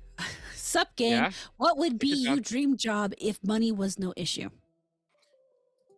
I mean, either the streaming shit, or being like an actual like stage performer. I want to like sing with a band, You just do like local places, like little like bars and restaurants and shit. It'd be fun. I would probably just stay home and try to sell all my various hobbies. So, I crochet, I embroider, I garden, I would like the time sell to your just sit around and do those things and then potentially sell them to people. And if money's no issue, then I don't actually have to sell them. I just have to pretend to sell them. So that would work. I don't know. Okay, but yeah, let's get the poll going. Yeah, we're out of questions. And I do have one thing we can like watch for a little bit while they're voting, because apparently the Ashes of Creation shit got a little crazier, so we could touch on that momentarily. Yep. Bellular put out a video about it. Or Bellular? Bellular. Bellular, that's the one. You can read, guys, I promise. All right, so Jazz Loves the Dudes is staying. Okay. I think Twitch says back to the kitchen or Rada belongs in the kitchen. What do you think? For one of those two. Let's go with Rada belongs in the kitchen because the crowd will find that funnier. So we got to also keep Rada hurts Jazz's feelings again in parentheses. Yeah, we got to keep that. I think High Guard's gonna morb is pretty strong. Or But ponder also the cube. Yeah, fuck. Because the tungsten cube bit was so strong right at the end. Right there at the end, it was a pretty good one. Damn, you know what? I think Ponder the Cube is better. I think we have to put that let's one do in. the After cube. that whole tangent we went on. Especially since people have no idea what the fuck's going on with it. It'd make it even better. Yeah, All right. Yeah. Poll is in. All right, chat. So go ahead and vote on a thing, and he's going to show us a thing. Yeah, we got Not that thing, 23. We got 23 people, so at least 10 of you voting would be fantastic. Fantastic. That always makes me happy when at least half of the people participate. It's better than the U.S. elections. Yeah. So anyway, our friend Bellador is going to give us the rundown on what the fuck is going on with Ash's creation, because apparently it's getting even crazier. Cellular. Well, hang on, he needs to... Everyone, maybe I'll even sue you, the viewer, just for the hell of it. The knives are out, and so are the legal filings, because everyone is suing everyone. Maybe I'll even sue you, the viewer, just for the hell of it. Because today it's time to find out about what's up with Ashes of Creation and how it imploded. Things have gotten much messier over the last few weeks. Intrepid, we're supposed to have a live stream on the 13th of February to showcase the future of the game, but there was the slight problem that everyone working there was laid off with no pay or no severance. What people want is clarity. Which is highly illegal. People have not gotten that, but what we have got is loads of lawsuits and a hell of a story for us to go through today. Staff are suing Intrepid, investors are planning suits against creative director and former CEO Stephen Sharif, and Sharif himself has delivered on his promise, because he's also brought legal action against the people he claims have stolen the company from him in a multi-year scam designed to end with them being on top. Jesus Quite a lot. Christ. Now, these are freshly filed suits, and they only reflect the events and the opinions of each plaintiff, right? So it reflects what they want to put forward. You need to remember that everyone is going to make themselves look good, and the people that they're suing look awful. That's how these things go. So today, we're actually not discussing reality. We are discussing allegations. And boy, are there some damning allegations to discuss. Let's begin with the staff. And the good news is, this is the most clear-cut bit of legal action. As early as February 4th, laid-off developers were You know what sucks? This game actually looks like it would have been a lot of fun. Assuming it's like a multiplayer thing. It looks like it would have been pretty cool. I would have liked to play this. filing class action lawsuits arguing that Intrepid broke the Warren Act, issuing notices, and then immediately firing everyone. They're demanding unpaid wages, severance, and the lost 60 days of notice, plus a ruling that the layoffs were illegal. The question then is who bears responsibility, and this is where everyone else's lawsuits come in. See, I told you the employee bit would really be the clear-cut one. Now we're going to get into murky waters. But I've actually got a quick update to your EDC first, thanks to Ridge, today's sponsor. Now, they've been my go-to wallet for years now. I use the wallet, I use the key case. Love my key case in gunmetal and in leather. They're gorgeous. And they've... I'm sorry, buddy. We're Thanks to Ridge for sponsoring important bits. A company called TFE Games Holdings LLC sued Stephen Sharif and his husband John Murr on February 9th, as spotted by Theory Forge, who's doing fantastic work surfacing all of this as it happens. So TFE now owns Intrepid and the assets of Ashes of Creation, and they claim that Sharif has actively withheld documents, passwords, and more, breaching his fiduciary duty to the company and to the board. And this is apparently why staff haven't been paid and why the warrant obligations are not being met, because they quite literally can't get to the funds. And on top of that, Sharif allegedly did not warn the board about a $3.5 million credit claim on incoming Steam revenue. And the filing also alleges that between $10 and $20 million of the $130 million raised for Ashes of Creation are unexplained, unrecorded, quote, misappropriations. And then there are the loans. About 362 grand to Sharif, 6.7 million to Murr, and 4.86 million in undocumented personal transfers to Sharif, and 8.5 million to purchase a property that was then sold with the loan never being sold the property for did not repay Intrepid for the loan or retain the profits from the sale of the property for himself. Yep, that's really illegal. Oh yeah, it's being not repaid. Sorry, the whole thing's illegal, really. Oh no, I was just saying that's really illegal. I mean, just if any of what they're saying there is true, it's all very illegal, but also explains how you take this situation and turn it into a scam. Yeah, and because like, have we addressed yet the or have they addressed yet, I should say, the whole thing with like the Kickstarter backers and all that? No. Oh, well, that's unfortunate. So, that's a lot of allegations, and it seems there's a lot of money moving around, with record keeping that doesn't adequately explain it. So, TFE are demanding repayment of outstanding loans, plus the documents they legally believe are theirs, going so far as to get a temporary restraining order that would compel turnover and prevent deletion. That's quite a lot. And much of this aligns with a viral video from YouTuber NephusQS, who was approached by investor Jason Karamanis. Now, Karamanis is not currently named in any of these lawsuits. He's just providing evidence and his account of events. Now, he claims that he introduced Stephen Sharif to Robert Dawson, a major backer, and helped secure the funding that led to Dawson contributing $80 million in total. Because, well, money follows money. If you're going to contribute a lot of money, it will certainly participate in this thing at all. I had a friend. I mean, I told you I have a friend who actually bought in at the Kickstarter for like 5,000 or some shit, right? 500, not 5,000, but 500. Oh, thank God. But the whole thing that he was playing it, and I was thinking, well, maybe I would, try to get it and play it too. But I'm just so glad that I never did. Yeah, it sucks that like in terms of stuff that on Kickstarter or Patreon or whatever, like it's such a gamble nowadays because you never know who's just selling smoke or who's actually being legit about the thing they're trying to make.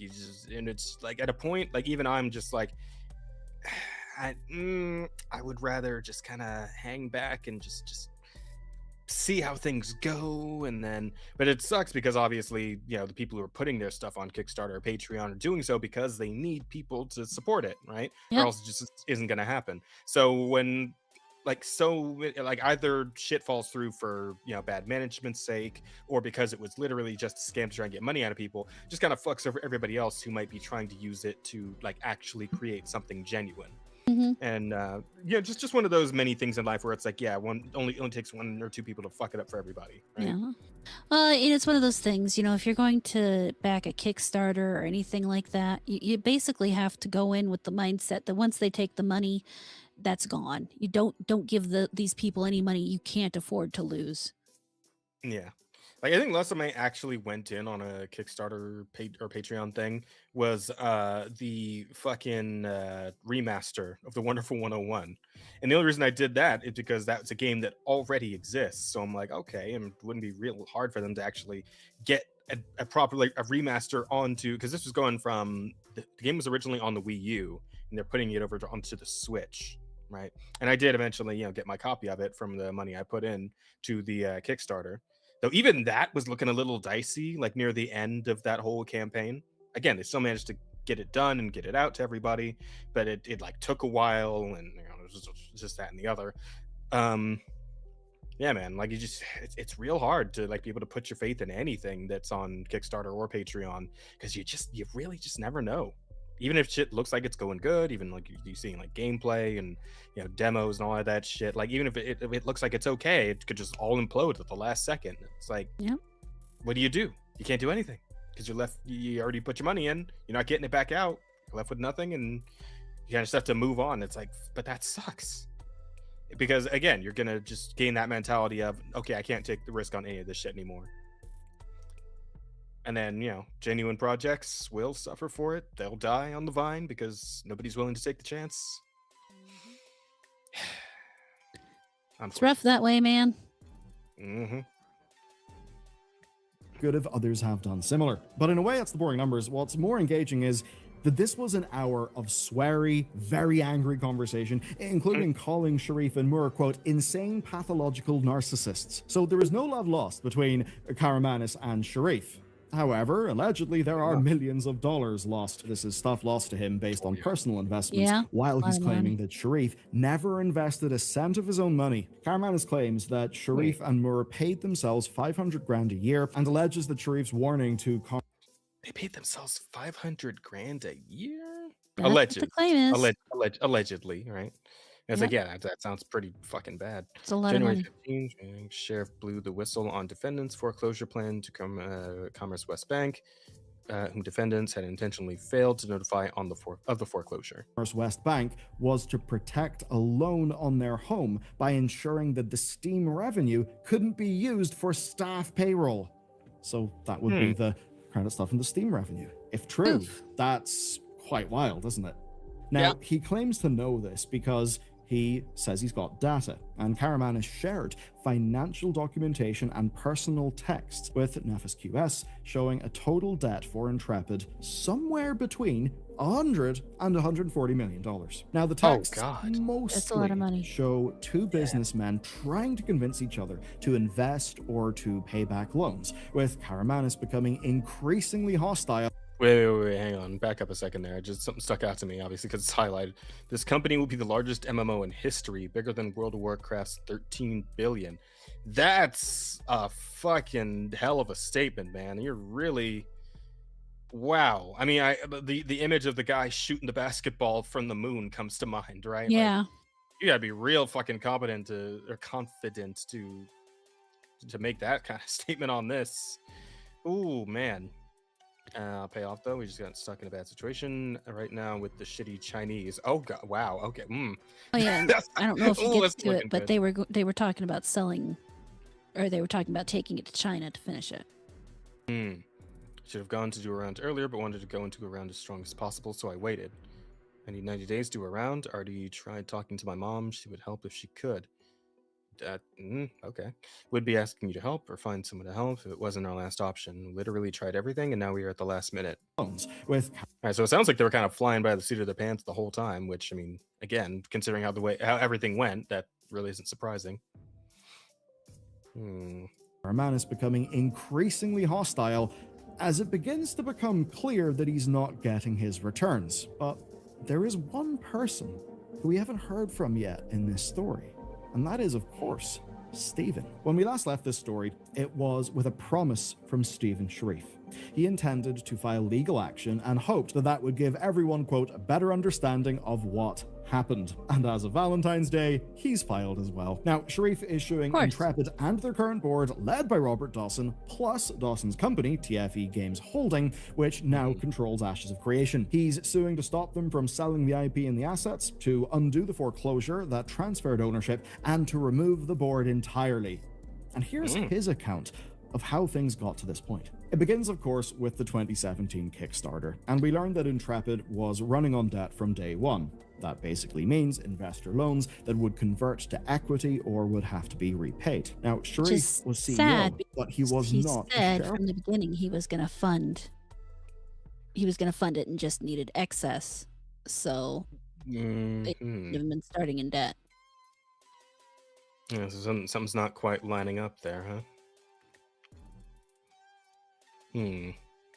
Company Sharif, John Moore, and Thomas Alcazin. Company's sole shareholders were John Moore and Thomas Alcazin. And Moore sat on the board. Now, by 2020, they secured a $6 million loan with Commerce West Bank, with Moore guaranteeing that loan and the company's IP being used as collateral. Now, in 2021, Sharif is introduced to Dawson, who then spends the next 4 years putting money into Intrepid. But wait, how can they use the company's IP as collateral if there's not really anything like to it yet? Well, there is. I mean, when they say IP, they don't necessarily mean IP isn't a physical object. It's intellectual property. It's an idea. So in this case, it's the brand name. It's the concepts. It's anything that they might have trademarked or anything like that. That's what they mean when they say IP. So that stuff is there. They have ideas, they have concepts, they did proof of concepts, there's a game there that people have actually played. So anything related to that and the actual stuff within the game itself. I mean, the name Ashes of Creation, they can sell that specifically. So there is stuff there. It's just not physical. Like, well, right. No, I get that. I just understand if there was any like value behind it if the game hadn't even like actually publicly released yet. Well, yeah, I mean, the idea technically has value. It's just how much value is the big question. But I mean, then there still is the assets that they built and stuff like that, because there are a bunch of assets that they have built out for this. So there's something, there is a product to technically sell, since they were able to release on Steam in early access. But yeah, it's a big question. How much longer is this video? It's a little bit. It's a good I mean, bit I really more. feel bad watching somebody's full video. Yeah, no, I got you. I mean, we're what's the word? Fuck. What do you call it when the like reactors react to shit? When we actually make transformative. Yeah, that's one. Transformative. That's the word I was thinking of. We're transformativing. A little sometimes. We're commentating and whatnot. But no, you're right. Well, and then I think we kind of got what we need here. There's a lot of everybody about it, and it's shit slinging in every direction, pretty much. So. A lot of legal fuckery going on here. And I do wonder who's going to end up coming out on top on this, if anybody, because I mean, again, there's still the money owed to the people who actually supported the project, who have not seen that money back, and presumably there's some kind of legal protection for that. Right? If they, I would have to think. I don't know. But, I mean, honestly, their biggest fear shouldn't be these lawsuits between each other. Their biggest fear should be this company was in California. And if the Warren Act that they dissolved the company under does not mean that they don't then have to pay the people that they haven't paid. Not only does it not mean that they don't have to pay the people that they haven't paid, but it means if they don't pay those people, then the state of California will fine them 3 times as much as they didn't pay and give that money to those people. Now, the state of California may very well pay those people out of its own pockets if they don't have the money, but they will be, everybody involved in the upper layers of those companies will likely be on the hook for that money. I don't want to go so far as to go to jail. There's a slight possibility, but when it comes to that kind of thing, I wouldn't hold my breath. But it will harm their future prospects. Their future prospects and earnings. More so than already the game imploding and everyone seeing it happen, and that kind of fucking up their reputations considerably. More importantly than anything, though, I need one more person to vote on the title poll. We have 6 votes, and it's 50-50 between Jazz Loves the Dudes and Ponder the Cube.